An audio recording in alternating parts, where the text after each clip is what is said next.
भगवती शुभमती सरस्वती वासवी भगवती शुभमती धर्मवती गुणवती सुगति कलावती धर्मवती गुणवती सुगति कलावती सरस्वती वासवी भगवती शुभवती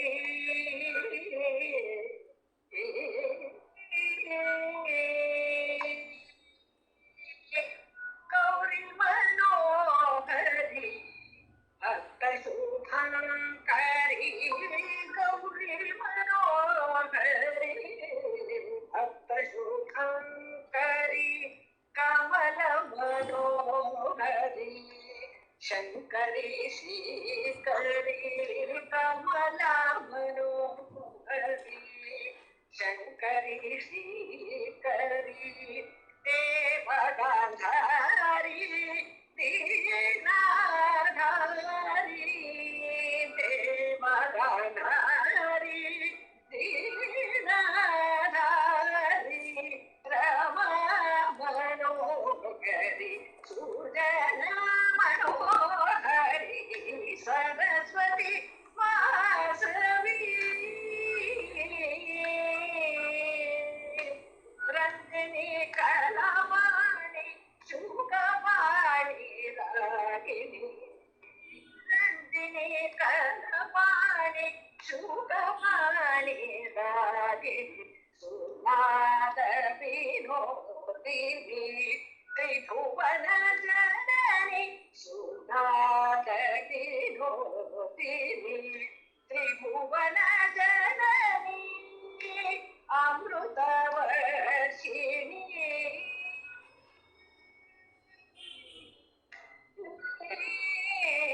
अम्बा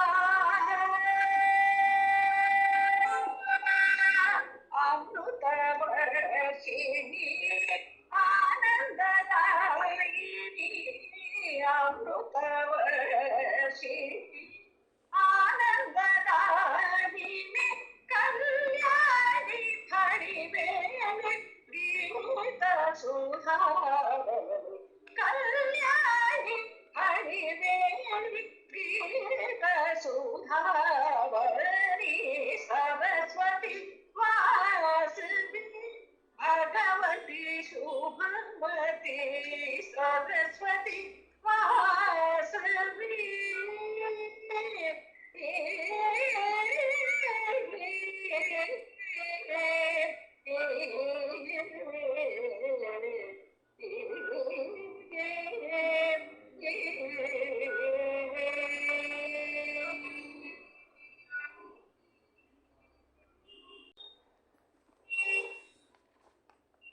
ಶ್ರೋತೃ ವೃಂದದವರಿಗೆಲ್ಲರಿಗೂ ಸ್ವಾಗತ ಸುಸ್ವಾಗತ. ವಾಸವಿದೇವಿ ದರ್ಶನಂ 85ನೇ ಪೇಜು. ಯುವರಾಜನಿಗೆ ಪಟ್ಟಾಭಿಷೇಕ. ಪೆನುಗೊಂಡಾದೀಪನಿಗೂ ಮತ್ತು ರಾಣಿಗೂ ತಮ್ಮ ಪುತ್ರನ ಧರ್ಮಪರಾಯಣತೆ ಹಾಗೂ ತಮ್ಮ ಕುಲವಧುವಿನ ಸದ್ವರ್ತನೆ ಧರ್ಮ ಕರ್ಮಗಳಲ್ಲಿ ಗುರು ಹಿರಿಯರ ಆದೇಶದಂತೆ ನಡೆಯುವ ಸಮರ್ಪಣಾಭಾವದ ನಯ ಭಯ ವಿನಯ ಸೌಶೀಲ್ಯಗಳು ನಿತ್ಯ ಹರ್ಷ ತರುವ ಮಂದಾರವಾಯಿತು. ಇಂದಲ್ಲ ನಾಳೆ ತಾವೂ ತಮ್ಮ ಪೂರ್ವಜರಂತೆ ವಾನಪ್ರಸ್ಥಕ್ಕೆ ತೆರಳಬೇಕೆಂದುಕೊಂಡಿದ್ದ ರಾಜನಿಗೆ ತನ್ನ ಏಕಮಾತ್ರ ಸುಪುತ್ರನಿಗೆ ರಾಜ್ಯಾಭಿಷೇಕ ಮಾಡಿ ಅವನ ಆಡಳಿತ ನೀನು ಇವಾಗ ಮ್ಯೂಟ್ ಮಾಡ್ಕೊಂಬಿಡಕ್ಕ. ರಾಜ್ಯಾಭಿಷೇಕ ಮಾಡಿ ಅವನ ಆಡಳಿತ ದಕ್ಷತೆಯನ್ನು ಕಣ್ಣಾರೆ ಕಂಡು ಆನಂದಿಸುವ ಮನಸ್ಸಾಯಿತು. ಅದಕ್ಕೆ ರಾಣಿಯು ತನ್ನ ಒಪ್ಪಿಗೆಯನ್ನಿತ್ತಳು.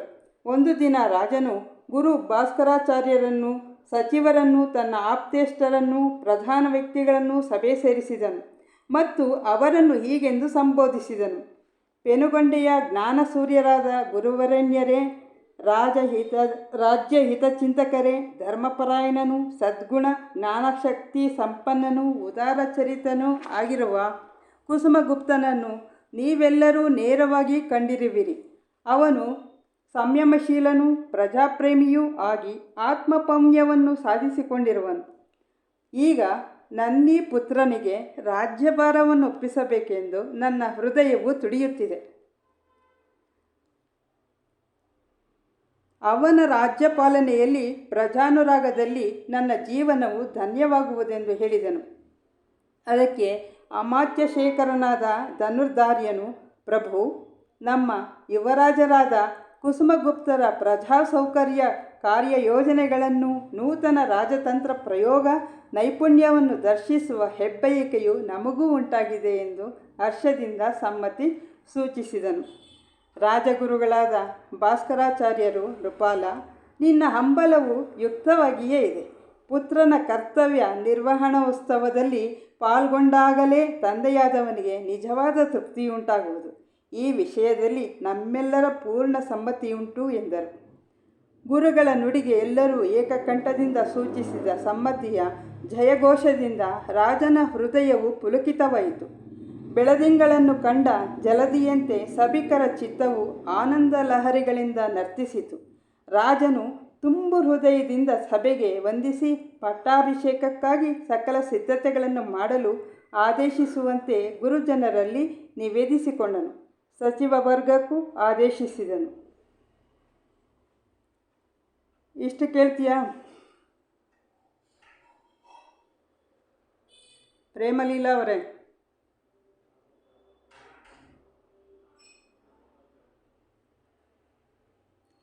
ಜನತೆ ಜಯಘೋಷಣೆ ಮಾಡಿತೆಂದು ಕೇಳಿ ಕುಸುಮಾಂಬೆಗೆ ಎಣೆಯಿಲ್ಲದ ಆನಂದ ಉಂಟಾಯಿತು. ತಮ್ಮ ಅರಮನೆಯ ಚೆಲುವು ನೂರ್ಮಡಿಗೊಂಡಂತೆ ಕಾಣಿಸತೊಡಗಿತು. ತರುಲತೆಗಳಲ್ಲಿ ಅರಳಿ ನಿಂತ ಹೂ ಹಣ್ಣುಗಳು ಪಟ್ಟಾಭಿಷೇಕ ಕಾರ್ಯಕ್ಕೆ ತಮ್ಮ ಕಾಣಿಕೆಗಳನ್ನು ಸಿದ್ಧಪಡಿಸುತ್ತಿವೆಯೇನೋ ಎಂಬಂತೆ ಶೋಭಿಸಿದವು.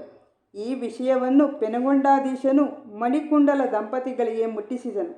ತಮ್ಮ ಧರ್ಮಿಷ್ಠ ಅಳಿಯಂದಿರು ತಮ್ಮ ಮನಸ್ಸಿಗೆ ಮಾತ್ರವೇ ರಾಜರಾಗಿಲ್ಲ, ಇಂದು ರಾಜ್ಯಕ್ಕೇ ರಾಜನಾಗುತ್ತಿದ್ದಾನೆಂಬ ಸುದ್ದಿಯು ಅವರಲ್ಲಿ ಹಿಗ್ಗು ಮೂಡಿಸದಿರಲಿಲ್ಲ. ಅಂದರೆ ತುಂಬ ಅವ್ರಿಗೂ ಸಂತೋಷ ಆಯಿತು. ನಮ್ಮ ಕುಮಾರಿಯು ರಾಣಿಯಾಗುವಳೆಂದು ಕನಸಿನಲ್ಲಿಯೂ ಎಣಿಸಿರಲಿಲ್ಲವೆಂದು ಸತಿಪತಿಗಳು ಪರಸ್ಪರ ನುಡಿದಾಡಿಕೊಂಡರು. ಪ್ರಭುಗಳಿಂದ ಕರೆ ಬಂದಿದೆ ಎಂದು ಸಚಿವರಿಂದ ತಿಳಿದು ಅಂದು ತಮ್ಮ ಮಗಳನ್ನು ಆ ರಾಜಪುತ್ರನಿಗೆ ವಧುವಾಗಿ ಕೊಟ್ಟಿದ್ದರೂ ಅವರು ರಾಜನಲ್ಲಿಟ್ಟಿದ್ದ ಭಕ್ತಿಯಿಂದಲೇ ಆ ವಿಷಯವನ್ನು ಸ್ವೀಕರಿಸಿದರು. ಅಂತೆಯೇ 7 ದಿನಗಳ ಮೊದಲೇ ಮಣಿಕುಂಡಲ ದಂಪತಿಗಳು ಪೆನುಗೊಂಡೆಗೆ ಆಗಮಿಸಿ ಅರಮನೆಯಲ್ಲಿಯೇ ಅವರಿಗಾಗಿ ಮೀಸಲಿದ್ದ ಅತಿಥಿ ಗೃಹದಲ್ಲಿ ತಂಗಿದರು.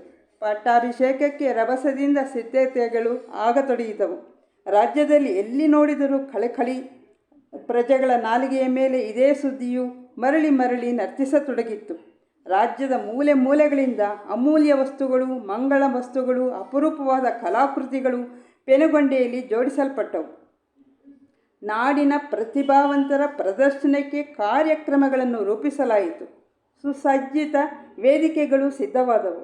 ಕಲಹರನ ಪತ್ನಿ ತನಗಿನ್ನು ರಾಣಿಯ ಪಟ್ಟದಿಂದ ರಾಜಮಾತೆಯ ಪಟ್ಟಕ್ಕೆ ಆರೋಹಣವಿದೆ ಎಂದು ಒಳಗೊಳಗೆ ಆನಂದಿಸುತ್ತಾ ಅಭಿಷೇಕ ಕಾರ್ಯವು ನಿರ್ವಿಘ್ನವಾಗಿ ಶುಭಪ್ರದವಾಗಿ ನೆರವೇರಲೆಂದು ದೇವಿ ವ್ರತದಲ್ಲಿ ತೊಡಗಿದಳು. ಪಟ್ಟಾಭಿಷೇಕಕ್ಕಾಗಿ ಸಮಸ್ತ ಜೀವನದಿಗಳ ಗಂಗೆಯನ್ನು ತಂದು ಋತ್ವಿಜರು ಕಲಸಗಳಲ್ಲಿ ಶೇಖರಿಸಿದರು. ಪಟ್ಟಾಭಿಷೇಕವು ನಾಳೆ ಎನ್ನುವಷ್ಟರಲ್ಲಿ ಸರ್ವ ಕರ್ತವ್ಯಗಳನ್ನು ಮಾಡಿ ಮುಗಿಸಬೇಕೆಂದು ಸೇವಕ ವರ್ಗದವರು ಭಕ್ತಿಯಿಂದ ಕಾಯವನ್ನು ದಂಡಿಸಿದರು. ಊರಿಗೆ ಊರೇ ತಳಿರು ತೋರಣಗಳಿಂದಲೂ ವಿವಿಧ ರಂಗವಲ್ಲಿಗಳಿಂದಲೂ ಸಿಂಗಾರವಾಗಿ ಶೋಭಿಸತೊಡಗಿತು.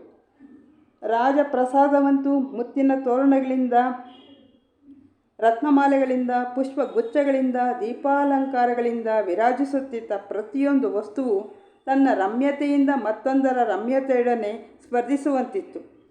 ಪಟ್ಟಾಭಿಷೇಕದ ಶುಭ ದಿನ. ಇಲ್ಲಿವರೆಗೂ ಆಮೇಲೆ ಮಾಡ್ಬೋದಾ? ಪೂರ್ತಿ ಮುಗಿಸ್ಬಿಡ್ತೀಯಾ? ಇಲ್ಲ, ಹೇಳು.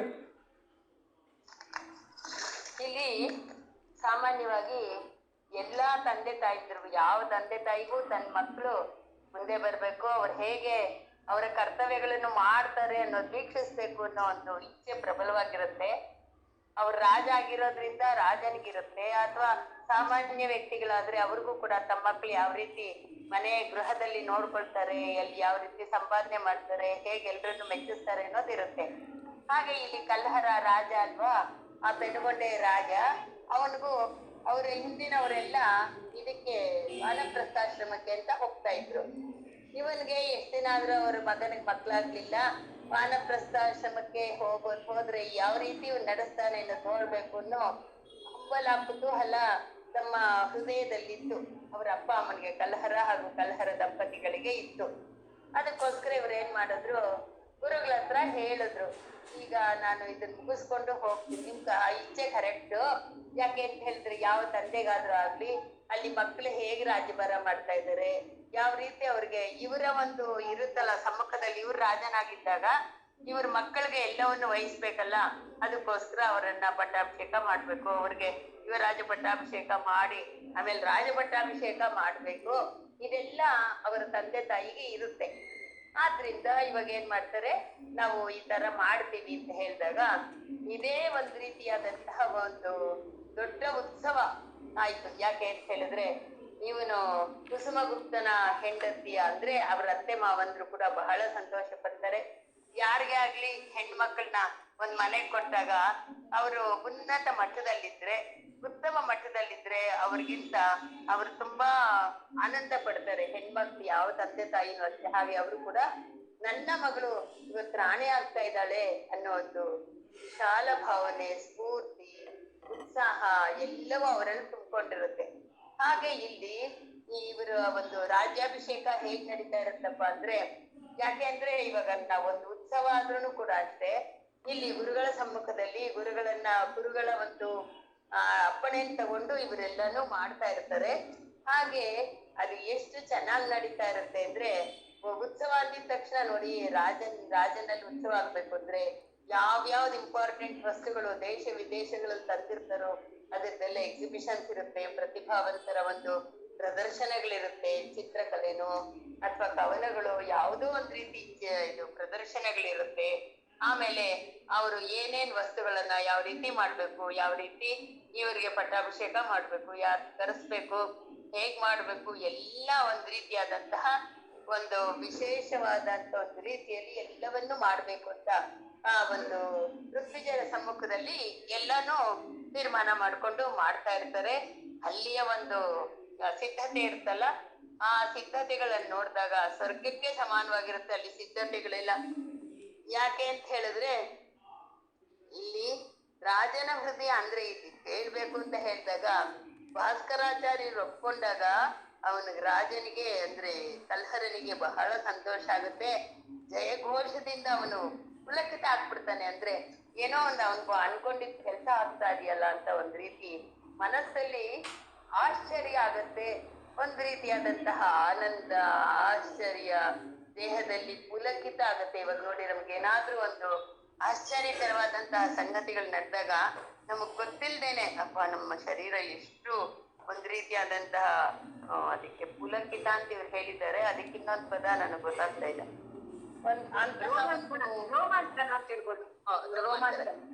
ರೋಮಾಂಚನ ಆಗತ್ತ ಅವ್ರಿಗೂನು. ಅದಕ್ಕೋಸ್ಕರ ಏನ್ ಮಾಡ್ತಾರೆ ಗುರುಗಳು, ನುಡಿಗೆ ಎಲ್ರೂ ಏಕಕಂಠದಿಂದ ಆಗ್ಲಿ ಅಂತ ಒಪ್ಕೊಂಡ್ ಬಿಡ್ತಾರೆ. ಯಾಕೆ ಅಂತ ಹೇಳಿದ್ರೆ, ಗುರುಗಳು ಎಲ್ಲರಿಗೂ ಅಂದ್ರೆ ಶ್ರೇಷ್ಠರು, ಎಲ್ಲದಕ್ಕಿಂತ ಉನ್ನತ ಸ್ಥಾನದಲ್ಲಿ ಕೂತ್ಕೊಂಡಿರುವಂತವ್ರು. ಅವ್ರೇನೇ ನಿರ್ಣಯ ತಗೊಂಡಿದ್ರು ಕೂಡ ಆ ನಿರ್ಣಯದಲ್ಲಿ ಎಲ್ಲವೂ ಸುಖಕರವಾಗಿರುತ್ತೆ, ಒಳ್ಳೆಯದೇ ಆಗಿರುತ್ತೆ. ಅವ್ರು ಏನೇ ನಿರ್ಣಯ ತಗೊಂಡ್ರು ಅದರಲ್ಲಿ ಉತ್ತಮವಾಗಿರುತ್ತೆ ಅಂತ ಹೇಳಿ ಎಲ್ರಿಗೂ ಗುರುಗಳ ಮೇಲೆ ಸಾಮಾನ್ಯವಾಗಿ ಎಲ್ಲರಿಗೂ ಅಷ್ಟೇ ಅವರ ಮೇಲೆ ಒಂದು ರೀತಿಯಾದಂತಹ ಭಕ್ತಿ ಭಾವ, ಅವರ ಮಾತಿನಲ್ಲಿ ಶ್ರದ್ಧೆ, ನಂಬಿಕೆ, ವಿನಯ ಎಲ್ಲವೂ ತುಂಬಿಕೊಂಡಿರುತ್ತೆ. ಅದೇ ರೀತಿ ಭಾಸ್ಕರಾಚಾರ್ಯರಲ್ಲಿ ಇವರ ತಂದೆ ತಾಯಿಗೂ ಅಂದ್ರೆ ಈ ಕುಸುಮಗುಪ್ತನ ತಂದೆ ತಾಯಿ ಅಂದ್ರು ಹಿಂದೆ ರಾಜನಾಗಿರ್ತಾರಲ್ಲ, ಅವರು ತಮ್ಮ ಒಂದು ಸ್ಥಾನವನ್ನ ಮಗನಿಗೆ ಕೊಡ್ಬೇಕು ಅಂದಾಗ ಅವ್ರಿಗೂ ತುಂಬಾ ಹೆಮ್ಮೆ ಆಗುತ್ತೆ. ಯಾಕೆ ಅಂತ ಹೇಳಿದ್ರೆ, ಇವಾಗ ಮಾತಾಜಿನೂ ಹೇಳ್ತಾ ಇದ್ರು ನೋಡಿ, ಮಹಾರಾಜಿ ಒಬ್ಬ ತಂದೆ ಮಗನ್ಗೆ ಏನಾದ್ರೂ ತನ್ನಲ್ಲಿರುವ ಸಂಪತ್ತನ್ನ ಹಂಚ್ಕೊಡ್ಬೇಕು ಅಂದಾಗ ಇವನು ಅದನ್ನ ಉಳಿಸ್ಕೊಳ್ತಾನ, ಬೆಳೆಸ್ಕೊಳ್ತಾನ ಅನ್ನೋ ಒಂದು ಕಲ್ಪನೆ ಅಂದ್ರೆ ಇರುತ್ತೆ. ಅವರ ಮನಸ್ಸಲ್ಲಿ ಯೋಚನೆ ಇರುತ್ತೆ, ಯಾರು ಕೊಟ್ರೆ ಏನ್ ಮಾಡ್ತಾರೆ ಅಂತ.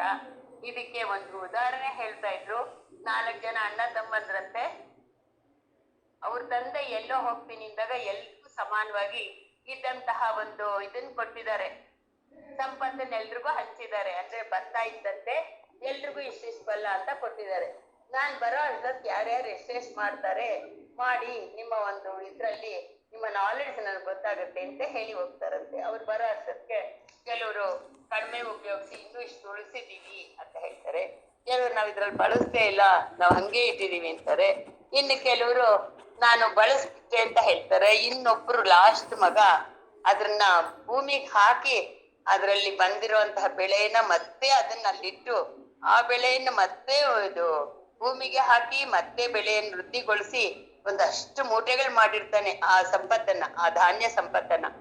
ಆವಾಗ ಅವನ್ ಬಂದು ನೋಡಿದಾಗ ಅವನ್ಗೆ ಅನ್ಸುತ್ತೆ, ಅಪ್ಪ ನಿಜವಾಗ್ಲೂ ಮಗ ಅಂದ್ರೆ ಇವನು ಅನ್ನೋ ಒಂದು ಕಲ್ಪನೆ ಅವ್ರಿಗೆ ಬರುತ್ತೆ. ಹಾಗೆ ಮಹಾರಾಜಿನೇ ಹೇಳ್ತಾ ಇದ್ರಂತೆ, ಯಾರಿಗೆ ವಿದ್ಯೆ ಕೊಡ್ಬೇಕು, ಯಾರಿಗೆ ವಿದ್ಯೆ ಕೊಟ್ರೆ ಅವರು ಅದನ್ನ ಆ ವಿದ್ಯೆನ ಇವತ್ತು ಸಣ್ಣ ಒಂದು ಇದನ್ ಕೊಡ್ಬೇಕು ಅಂದ್ರೇನೆ ತಂದೆ ತಾಯಿ ಎಷ್ಟು ಆಲೋಚನೆ ಮಾಡ್ತಾರೆ.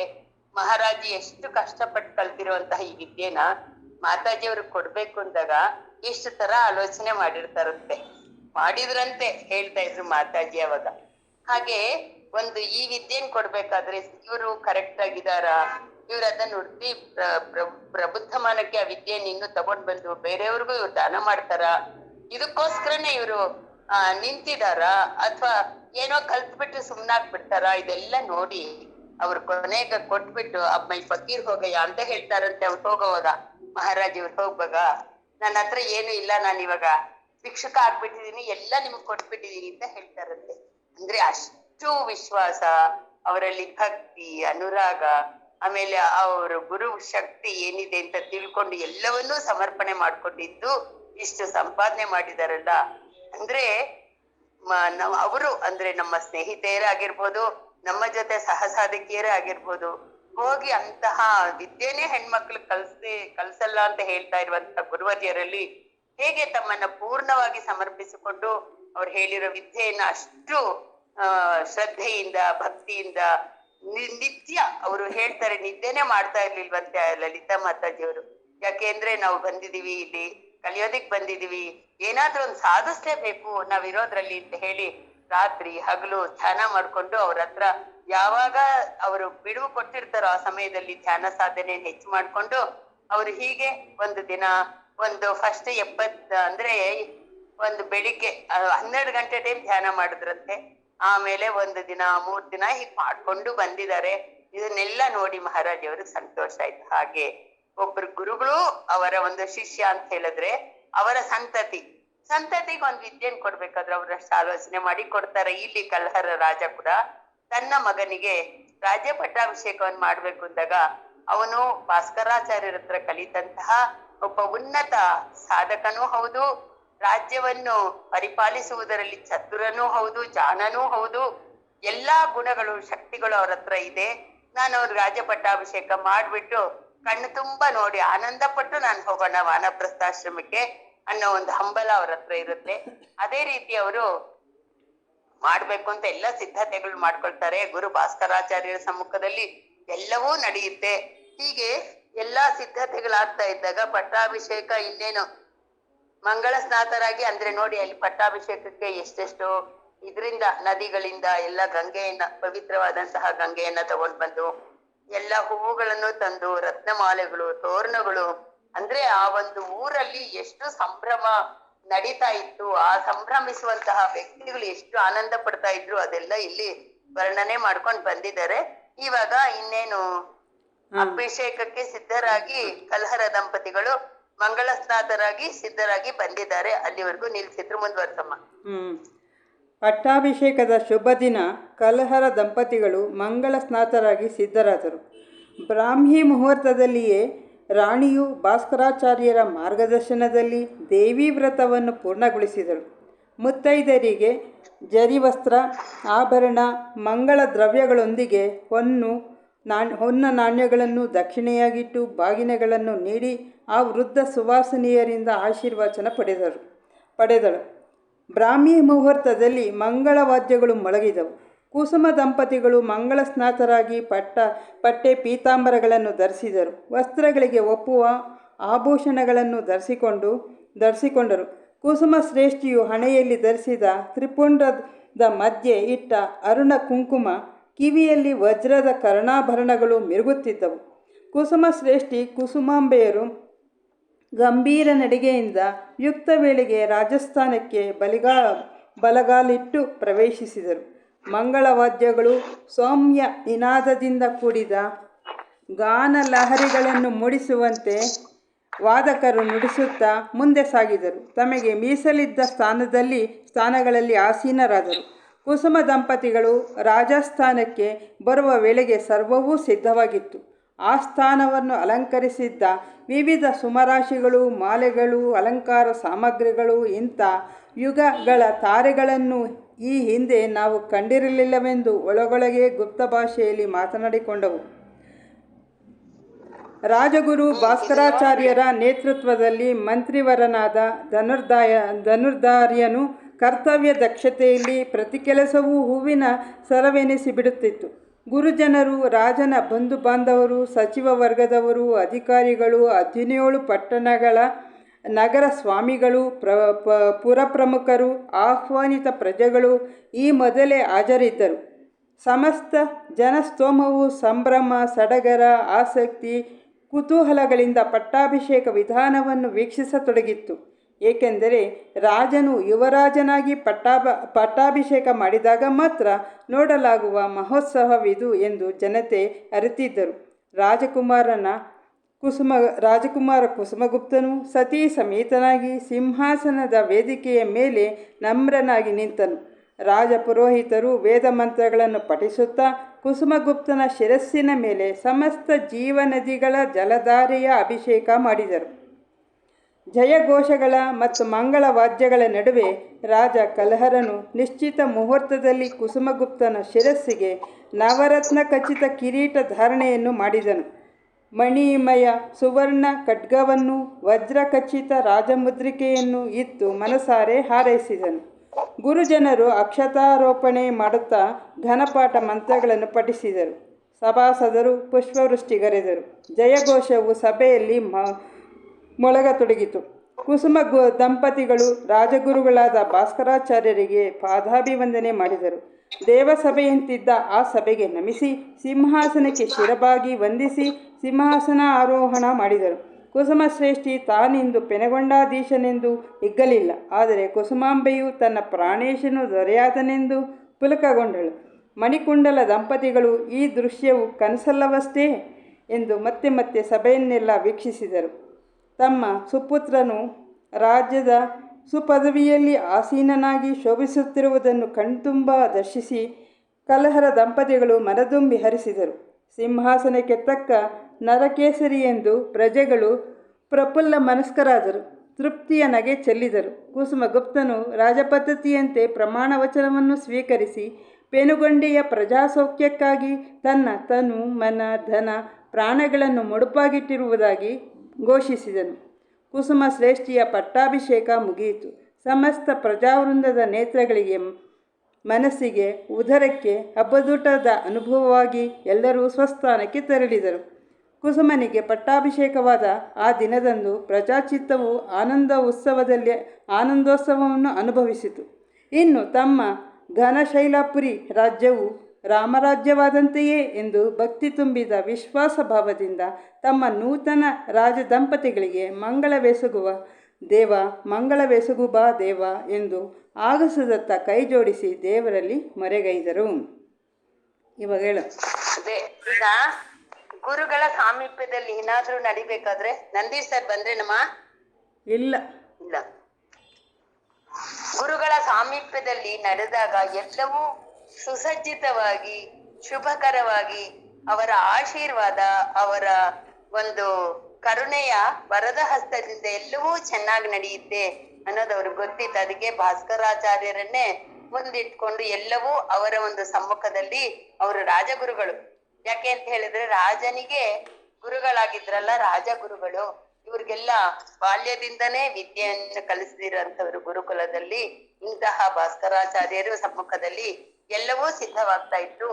ಈ ಒಂದು ಸಿದ್ಧತೆಯಲ್ಲಿ ಯಾವುದೂ ಕೊರತೆ ಇರಲಿಲ್ಲ. ಯಾವುದು ಏನೇನ್ ಬೇಕೋ ಎಲ್ಲವೂ ಸಿದ್ಧಗೊಂಡಿತ್ತು. ಅದಕ್ಕೆ ಸಾಮಾನ್ಯವಾಗಿ ನಾವು ಒಂದು ಯಾವುದೇ ಒಂದು ವಾರ್ಷಿಕೋತ್ಸವ ಅಂತ ಇಟ್ಕೊಳ್ಳಿ, ಒಂದು 60 ವರ್ಷದ್ದು 70 ವರ್ಷದ್ದು ನಾವು ಮಾಡ್ಕೊಳ್ಬೇಕು ಅಂದಾಗ ಅದಕ್ಕೆ ಎಷ್ಟೋ ಸಿದ್ಧತೆಗಳು ಮಾಡ್ತೀವಿ. ಆದ್ರೆ ಇದು ರಾಜ ಪಟ್ಟಾಭಿಷೇಕ. ರಾಜ ತನ್ನ ಒಂದು ಸ್ಥಾನವನ್ನ ಮಗನಿಗೆ ಕೊಟ್ಟು ತಾನು ಜವಾಬ್ದಾರಿಯಿಂದ ಮುಕ್ತನಾಗ್ಬೇಕು ಅನ್ನೋ ಒಂದು ಭಾವ ಇದ್ರಲ್ಲಿ ಇರುತ್ತೆ. ಅವನು ಸರಿಯಾಗಿರುವಂತ ವ್ಯಕ್ತಿ ಅಂತ ಅವ್ರಿಗೆ ಗೊತ್ತಿದ್ದು ಅವ್ರು ಇದನ್ನ ಎಲ್ಲವನ್ನೂ ಮಾಡ್ತಾ ಇದ್ದಾರೆ. ಎಲ್ರಿಗೂ ಪುರಜನರೆಲ್ಲ ಬಂದಿರ್ತಾರಲ್ಲ, ಅವರು ಒಂದು ಈ ಉತ್ಸವ ಅಂದ್ರೆ ಇದೊಂದು ಹಬ್ಬ. ಇಲ್ಲಿ ರಾಜ ಪಟ್ಟಾಭಿಷೇಕ ಉತ್ಸವ ಹಬ್ಬ. ಈ ಒಂದು ಹಬ್ಬದಲ್ಲಿ ಎಲ್ರೂ ಆನಂದ ಪಡ್ತಾ ಇದ್ದಾರೆ. ಇಷ್ಟೇ ಅಲ್ಲದೆ ಈ ಕುಸುಮಗುಪ್ತನ ತಂದೆ ತಾಯಂದ್ರಿಗೂ ಬಹಳ ಸಂತೋಷ ಆಗುತ್ತೆ. ಏನೋ ನನ್ ಮಗ ಅದಕ್ ಸರಿಯಾಗಿ ಅಪ್ಪ ಅಮ್ಮ ಏನೇನ್ ಮಂಗಳ ತೀರ್ಥ ಸ್ನಾನ ಮಾಡಿ ಎಲ್ಲ ಸುಸಜ್ಜಿತರಾಗಿ ಯಾವ ರೀತಿಯಂತ ಉಟ್ಬಂದ್ ಧರಿಸ್ಬೇಕು ಎಲ್ಲವನ್ನೂ ಧರಿಸಿಕೊಂಡು ಅದು ಬ್ರಾಹ್ಮಿ ಮುಹೂರ್ತದಲ್ಲಿ ಅದೆಲ್ಲ ಮಾಡ್ಕೊಂಡು ಆ ಒಂದು ಸ್ಥಳಕ್ಕೆ ಬಂದು ಎಲ್ಲ ಮಾಡ್ತಾ ಇರ್ತಾರೆ. ಅದ್ರ ಜೊತೆಗೆ ಸರಿಯಾಗಿ ಈ ರಾಜನು ಕೂಡ ಅವರ ಒಂದು ಏನೇನು ಕರ್ತವ್ಯಗಳಿದೆಯೋ ಅಂದ್ರೆ ಪೌರೋಹಿತರು ಏನೇನ್ ಹೇಳಿದಾರೋ ಎಲ್ಲವನ್ನೂ ಮಾಡ್ತಾ ಅವರು ಕೂಡ ಸಿದ್ಧರಾಗಿ ಬಂದಿದ್ರು. ಯಾಕೆ ಅಂತ ಹೇಳಿದ್ರೆ ಇದು ಇವರಿಂದ ಅವರಿಗೆ ಹಸ್ತಾಂತರ ಆಗುವಂತದ್ದು. ರಾಜ ಈ ಕುಸುಮ ಕಲ್ಹರನಾಗಿರುವಂತದ್ದನ್ನ ಇವಾಗ ಈ ರಾಜ್ಯ ಸ್ಥಾನವನ್ನ, ಈ ರಾಜನ ಸ್ಥಾನವನ್ನ ಮಗನಿಗೆ ಇಲ್ಲಿ ಮಗನಿಗೆ ಕೊಡ್ತಾ ಇದ್ದಾನೆ, ಮಗನಿಗೆ ಅರ್ಪಣೆ ಮಾಡ್ತಾ ಇದ್ದಾನೆ. ಇದ್ ನೀನಪ್ಪ, ನೀನ್ ಬಾ ಇಲ್ಲಿ ಕೂತ್ಕೋ ಅಂತ ಹೇಳಿ.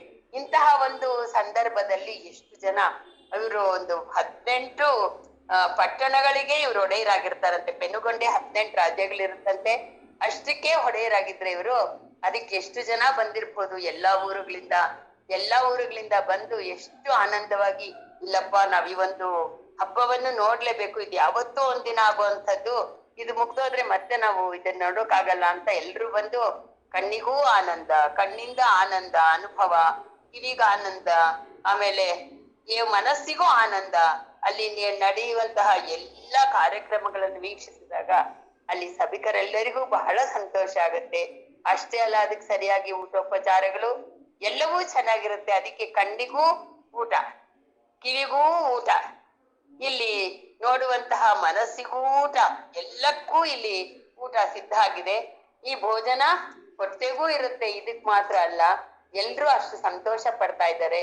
ಆ ಸಮಯದಲ್ಲಿ ಆ ರಾಜನಿಗೆ ಪಟ್ಟಾಭಿಷೇಕ ಮಾಡ್ಬೇಕು ಅಂದ್ರೆ ಎಲ್ಲಾ ಒಂದು ನದಿ ಮಾತೆಯರ ಅಂದ್ರೆ ಎಷ್ಟು ಗಂಗಾ, ಯಮುನೆ, ಸರಸ್ವತಿ ಎಷ್ಟು ಪವಿತ್ರ ನದಿಗಳಿದೆಯೋ ಎಲ್ಲಾ ನದಿಗಳಿಂದ ಆ ಗಂಗೆಯನ್ನ ತಂದು ಇಲ್ಲಿ ಅವನಿಗೆ ಆ ಪಟ್ಟಾಭಿಷೇಕ ಸಮಯದಲ್ಲಿ ಮಾಡ್ತಾರೆ. ಮಾಡಿ ಅವನಿಗೆ ಆ ಒಂದು ರಾಜ ಮುಕುಟವನ್ನ ಕುಸುಮಗುಪ್ತನ ಒಂದು ಶಿರಸ್ಸಿಗೆ ಅದನ್ನ ಸಮರ್ಪಣೆ ಮಾಡ್ತಾರೆ. ಅಂತ ಒಂದು ಸಮಯದಲ್ಲಿ ಎಲ್ಲರಿಗೂ ಬಹಳ ಸಂತೋಷ ಆಗುತ್ತೆ. ಯಾವತ್ತು ಅವನಿಗೆ ಪಟ್ಟಾಭಿಷೇಕ ಆಗುತ್ತೋ ಆ ದಿನದಿಂದ ಅವನಿಗೆ ಅನ್ಸುತ್ತೆ ಆನಂದೋತ್ಸವ ಅನುಭವಿಸಿತು. ಆದ್ರೆ ವಿಶ್ವಾಸ ಭಾವದಿಂದ ತಮ್ಮ ನೂತನ ರಾಜ ದಂಪತಿಗಳಿಗೆ ಮಂಗಳವೆಸಗುವಂತಹ ದೇವ ಎಂದು ಅಗಸತತ್ತ ಕೈ ಜೋಡಿಸಿ ದೇವರಲ್ಲಿ ಮೊರೆಗೈದರು. ಅಂದ್ರೆ ಇವರು ತಂದೆ ತಾಯಿ ಆ ರಾಜ ದಂಪತಿಗಳಿಗೆ ಮಂಗಳಕರವನ್ನಾಗಿ ಮಾಡುವಂತ ಎಲ್ಲರ ಹರಕೆ. ಇವಾಗ ನಾವು ಒಂದು ಮದುವೆ ಮಾಡ್ಬೇಕಾದ್ರೆ ಸಮಸ್ತ ಬಂಧು ಬಾಂಧವರನ್ನು ಕರೆದು ನಾವು ಮಾಡ್ತೀವಿ, ರಕ್ತ ಬಂಧುಗಳನ್ನ, ಆಮೇಲೆ ಸ್ನೇಹಿತರನ್ನ, ಪೌರೋಹಿತರನ್ನ, ಜೊತೆಗೆ ಯಾರಾದ್ರೂ ಮಹಾತ್ಮರನ್ನ ಕರೆಸಿ ಮಾಡ್ತೀವಿ. ಅದಕ್ಕಿಂತನೂ ಪವಿತ್ರವಾಗಿರುವಂತದ್ದು, ಉನ್ನತವಾಗಿರುವಂತದ್ದು ರಾಜ್ಯದ ಒಂದು ಪಟ್ಟಾಭಿಷೇಕದ ಕಾರ್ಯಕ್ರಮ. ಆ ಒಂದು ಕಾರ್ಯಕ್ರಮಕ್ಕೆ ಸಾಕಷ್ಟು ಮಂದಿ ಬಂದಿರ್ತಾರೆ. ಎಲ್ಲರ ಮುಂದೆ ಇವನಿಗೂ ಬಹಳ ಸಂತೋಷ ಆಗತ್ತೆ. ಯಾರಿಗೆ? ಕಲ್ಹರನಿಗೆ ಇವತ್ತು ಇಷ್ಟು ಚೆನ್ನಾಗಿ ನಡೀತು ನನ್ನ ಮಗನ ರಾಜ ಪಟ್ಟಾಭಿಷೇಕ ಅಂತ ಹೇಳಿ ಅವ್ರ ಮನಸ್ಸು ತುಂಬಾ ಸಂತೋಷ ಆಗತ್ತೆ. ಅವಾಗ ಭಗವಂತನನ್ನ ಪ್ರಾರ್ಥನೆ ಮಾಡ್ತಾರೆ, ಭಕ್ತಿ ತುಂಬಿದ ಮನಸ್ಸಿಂದ ಪ್ರಾರ್ಥನೆ ಮಾಡ್ತಾರಂತೆ. ಭಗವಂತ, ನಮ್ಮ ನೂತನ ರಾಜ ದಂಪತಿಗಳು ಸದಾ ಕಾಲ ಇವರಿಗೆ ಮಂಗಳವನ್ನು ಉಂಟು ಮಾಡಪ್ಪ ತಂದೆ ಅಂತ ಆಗಸದತ್ತ ಅಂದ್ರೆ ಮೇಲ್ಗಡೆ ಆಕಾಶದ ಕಡೆ ಅವ್ರ ಕೈಗಳನ್ನ ಜೋಡಿಸ್ಕೊಂಡು ಪ್ರಾರ್ಥನೆ ಮಾಡ್ತಾರಂತೆ. ಆಗ ಈ ರೀತಿ ಎಲ್ಲವೂ ಸುಸಜ್ಜಿತವಾಗಿ ನಡೆಯುತ್ತೆ. ರಾಜ್ಯ ಪಟ್ಟಾಭಿಷೇಕ. ಕುಸುಮಗುಪ್ತನು ರಾಜನಾಗ್ತಾನೆ. ಅವನ ಶ್ರೀಮತಿಯವರು ಕೂಡ ಇಲ್ಲಿ ರಾಣಿ ಸ್ಥಾನದಲ್ಲಿ ಅಲಂಕರಿಸ್ತಾರೆ. ಅವರಿಗೂ ಕೂಡ ಅವರ ತಂದೆ ತಾಯಿಗಳು ಬಹಳ ಆನಂದ ಪಡ್ತಾರೆ. ಇವರ ತಂದೆ ತಾಯಿಗಳು ಸಾಮಾನ್ಯವಾಗಿ ವಧುವಿನ ತಂದೆ ತಾಯಿಗಳು, ವರನ ತಂದೆ ತಾಯಿಗಳು ಯಾವುದೇ ಒಂದು ಸಂದರ್ಭದಲ್ಲಿ ಏನಾದ್ರೂ ಈ ತರ ಉತ್ಸವಗಳು ನಡೆದಾಗ ಬಹಳ ಆನಂದ ಪಡೋದು, ಎಲ್ಲರಿಗಿಂತ ಹೆಚ್ಚಾಗಿ ಆನಂದ ಪಡೋದು ಅವರು, ಜೊತೆಗೆ ಗುರುವರಿಯರು. ಹೀಗೆ ಎಲ್ಲರ ಒಂದು ಸಮ್ಮುಖದಲ್ಲಿ, ಎಲ್ಲರ ಒಂದು ಸಾಮೀಪ್ಯದಲ್ಲಿ, ಎಲ್ಲರ ಒಂದು ಅನುಗ್ರಹ, ಅವರ ಆಶೀರ್ವಾದದ ಒಂದು ಆಶೀರ್ವಾದವನ್ನು ಶಿರದಲ್ಲಿ ಹೊತ್ತು ನಡೆಸ್ಕೊಳ್ತಾ ಇರುವಂತಹ ಈ ಒಂದು ಸಮಾರಂಭ ಚೆನ್ನಾಗಿ ನಡೆಯುತ್ತೆ. ಒಟ್ಟಲ್ಲಿ ಕಲ್ಲಹರ ದಂಪತಿಗಳ ಒಂದು ಜವಾಬ್ದಾರಿಯನ್ನ ಕುಸುಮಗುಪ್ತನ ಒಂದು ಶಿರಸ್ಸಿನ ಮೇಲೆ ವಹಿಸಿ ಅವರು ನಾವಿನ್ನು ತೆರಳಬಹುದು, ನಮ್ಗೆ ಇನ್ನು ಈ ಜವಾಬ್ದಾರಿ ಇಲ್ಲಪ್ಪ. ಇವಾಗ ರಾಣಿ ಆಗಿದ್ದವಳು ರಾಜ ಮಾತೆ ಆಗ್ತಾರೆ ಇವರು, ಅವಳು ಇವಾಗ ರಾಣಿ ಆಗ್ತಾಳೆ. ಇವಾಗ ಹೇಳ್ತಾರಲ್ಲ, ಲಕ್ಷ್ಮಿ ಗೃಹಲಕ್ಷ್ಮಿ ಆಗಿರೋಳು ಆಮೇಲೆ ಇನ್ನೊಂದ್ ಪಟ್ಟ ಜಾಸ್ತಿ ಆಗತ್ತೆ ಸೊಸೆ ಬಂದಾಗ, ಅವ್ರಿಗಿಂತ ಇವ್ರೊಂದ್ ಪಟ್ಟ ಜಾಸ್ತಿ ಇಲ್ಲಿರ್ತಾರೆ, ಇವ್ರೊಂದ್ ಪಟ್ಟಕ್ಕೆ ಬರ್ತಾರೆ ಅಂತ. ಹಾಗೆ ಈ ಒಂದು ರಾಜ್ಯ ಪಟ್ಟಾಭಿಷೇಕದ ವರ್ಣನೆಯನ್ನ ಬಹಳ ಚೆನ್ನಾಗಿ ಈ ಲೇಖಕಿಯವರು ಮಾಡಿದ್ದಾರೆ, ರಾಜೇಶ್ವರಿ ಗೋವಿಂದರಾಜರವರು. ಈ ಒಂದು ಇದನ್ನ ಕೇಳ್ತಾ ಇದ್ದಾಗ್ಲೇ ಆ ಒಂದು ಫಿಗರ್, ಆ ಚಿತ್ರಣ ನಮ್ ಕಣ್ಮುಂದೆ ಬರೋ ಹಂಗಿದೆ ನೋಡಿ. ಅದನ್ನ ಹೋಗ್ತಾ ಇದ್ದಾಗ್ಲೇ ಹೇಗಿತ್ತು ಆ ರಾಜ್ಯ ಸಭೆ, ಹೇಗಿತ್ತು ಅಲ್ಲಿ ಪಟ್ಟಾಭಿಷೇಕದ ಸಮಯದಲ್ಲಿ ಏನೇನ್ ಮಾಡ್ತಾ ಇದ್ರು, ಹೇಗೆ ಆನಂದ ಇತ್ತು, ಉತ್ಸವ ಇತ್ತು, ಎಷ್ಟು ವೈಭವವಾಗಿತ್ತು, ಇದೆಲ್ಲ ನಮ್ ಕಣ್ಮುಂದೆ ಬರುತ್ತೆ. ಆ ರೀತಿಯಾದಂತಹ ವರ್ಣನೆಯನ್ನ ರಾಜೇಶ್ವರಿಯವರು ಮಾಡಿದ್ದಾರೆ ಇಲ್ಲಿ. ಆ ಒಂದು ಇದನ್ನೆಲ್ಲ ನಾವು ಆನಂದದಿಂದ ಕೇಳ್ತಾ ಇದ್ದೀವಿ, ಹಾಗೆ ನಾವು ನಮ್ಮ ಮನಸ್ಸಿನಲ್ಲಿ ಭಾವಿಸ್ಕೊಳ್ತಾ ಇದ್ದೀವಿ. ಇಷ್ಟೆಲ್ಲ ಮಾಡಿದಾದ್ಮೇಲೆ ನಮ್ಮ ಜವಾಬ್ದಾರಿಯಿಂದ ನಾವು ಮುಕ್ತರಾದವಪ್ಪ, ಇನ್ನು ನಾವು ನಮ್ಮ ವಾನಪ್ರಸ್ಥಾಶ್ರಮಕ್ಕೆ ಹೋಗ್ಬೋದು ಅಂತ ಇವರು ಅಂದ್ರೆ ಮಾನಸಿಕವಾಗಿ ಸಿದ್ಧರಾಗಿರ್ತಾರೆ. ಇನ್ ಮುಂದೆ ಈ ಕುಸುಮ ಶ್ರೇಷ್ಠಿ ಹೇಗೆ ರಾಜ್ಯಾಡಳಿತ ಮಾಡ್ತಾನೆ ಅನ್ನೋದನ್ನ ಇಲ್ಲಿ ತಿಳಿಸಿದ್ದಾರೆ. ನರೇಶ ಕುಸುಮಶ್ರೇಷ್ಠಿಯ ರಾಜ್ಯಾಡಳಿತ. ನರೇಶ ಕುಸುಮಶ್ರೇಷ್ಠಿಯ ರಾಜ್ಯಾಡಳಿತ. ನೂತನ ರಾಜೇಂದ್ರನಾಗಿ ಸಿಂಹಾಸನ ಆರೋಹಣ ಮಾಡಿದ. ಇನ್ನು ಮ್ಯೂಟ್ ತೆಗ್ದಿಲ್ಲ ಅಲ್ವಾ? ಮ್ಯೂಟ್ ತೆಗ್ದಿಲ್ಲ? ಓಹೋ, ಸರಿ. ನರೇಶ ಕುಸುಮಶ್ರೇಷ್ಠಿಯ ರಾಜ್ಯಾಡಳಿತ. ನೂತನ ರಾಜೇಂದ್ರನಾಗಿ ಸಿಂಹಾಸನ ಆರೋಹಣ ಮಾಡಿದ ಕುಸುಮಗುಪ್ತನ ರಾಜ್ಯಾಡಳಿತವು ಪ್ರಾರಂಭವಾಯಿತು. ಮೊದಲೇ ಧರ್ಮದಿಂದ ಸತ್ಯಸಂಧನಾಗಿ ರಾಜ್ಯವನ್ನು ಆಳುತ್ತಿದ್ದ ಕಲಹರನ ರಾಜ್ಯದಲ್ಲಿ ತಾನು ತಿದ್ದುವಂತಹ ಅಂಶಗಳೇನೂ ಇರಲಿಲ್ಲವಾದರೂ ರಾಜ್ಯದ ಜನತೆಯ ಸರ್ವತೋಮುಖ ಅಭ್ಯುದಯಕ್ಕಾಗಿ ಮತ್ತಷ್ಟು ಶ್ರಮಿಸತೊಡಗಿದನು. ಉನ್ನತ ವ್ಯಾಸಂಗಕ್ಕಾಗಿ ವಿದ್ಯಾಲಯಗಳನ್ನು ನಿರ್ಮಿಸಿ ಜನತೆಯಲ್ಲಿ ಲೌಕಿಕ ಮತ್ತು ಆಧ್ಯಾತ್ಮಿಕ ಜಾಗೃತಿಯನ್ನುಂಟು ಮಾಡಿ ಅವರಲ್ಲಿ ಧರ್ಮಬುದ್ಧಿಯನ್ನು ಹೆಚ್ಚಿಸಿದನು. ಉಚಿತ ವೈದ್ಯಶಾಲೆಗಳನ್ನು, ಧರ್ಮಶಾಲೆಗಳನ್ನು ಕಟ್ಟಿಸಿದನು. ಜಾನಪದ ಕಲೆಗಳನ್ನು ಪ್ರೋತ್ಸಾಹಿಸಿದನು. ಸಮಾಜದಲ್ಲಿ ಸ್ತ್ರೀಯರ ಸ್ಥಾನ, ಮಾನ, ಗೌರವಗಳನ್ನು ಹೆಚ್ಚಿಸಿ ಅವರಿಗೆ ಕುಲನಾರಿ ಧರ್ಮದ ಬಗ್ಗೆ ಪೂರ್ಣ ಬೆಳಕನ್ನು ಹರಿಸಿದನು. ಜನರು ಕರ್ಮಶೀಲರಾಗಿರಲು ಅನೇಕ ಬಗೆಯ ವೃತ್ತಿ ಮತ್ತು ಉದ್ಯೋಗಗಳಿಗೆ ಅವಕಾಶವನ್ನು ಕಲ್ಪಿಸಿದನು. ಧಾರ್ಮಿಕ ಹಾಗೂ ಕಲಾತ್ಮಕ ಗೋಷ್ಠಿಗಳನ್ನು ಏರ್ಪಡಿಸಿ ಪ್ರಜಾಹೃದಯದಲ್ಲಿ ಉತ್ಸಾಹವನ್ನು ತುಂಬಿದನು. ಸಾಂಸ್ಕೃತಿಕ ಉತ್ಸವಗಳಲ್ಲಿ ಭಾಗವಹಿಸುವಂತೆ ಬಡವ ಶ್ರೀಮಂತ ಭೇದವಿಲ್ಲದೆ ಅವರ ಜೀವನದಲ್ಲಿ ನಾಗರಿಕತೆ, ಸಂಸ್ಕೃತಿಗಳು ಜೊತೆಯಾಗಿ ಬೆಳೆಯುವಂತೆ ಪ್ರೇರೇಪಿಸಿದನು. ಕೃಷಿ ಮತ್ತು ಪಶುಸಂಗೋಪನೆಯಲ್ಲಿ ಜನತೆಗೆ ವಿಶೇಷವಾದ ಶ್ರದ್ಧಾಸಕ್ತಿಗಳನ್ನು ಹೆಚ್ಚಿಸಿದನು. ಧಾರ್ಮಿಕ ವಿಧಿಗಳನ್ನು ತಪ್ಪದೆ ಅನುಸರಿಸಲು ಶಾಸ್ತ್ರಜ್ಞರನ್ನು ನೇಮಿಸಿದನು. ದೇವಾಲಯಗಳಲ್ಲಿ ಜನತೆಗೆ ಶ್ರದ್ಧೆ, ಭಕ್ತಿ, ಆಕರ್ಷಣೆಗಳು ವರ್ಧಿಸಲು ಭಕ್ತರು ಧ್ಯಾನ, ಮೌನ, ಶಿಸ್ತುಗಳಿಂದ ವರ್ತಿಸುವಂತೆ ಶಾಸನ ಮಾಡಿದನು. ಯುವಶಕ್ತಿ ಸಂವರ್ಧನೆಗೆ ಬೇಕಾದ ನೈತಿಕ ಶಿಕ್ಷಣಕ್ಕೆ ಏರ್ಪಾಟು ಮಾಡಿದನು.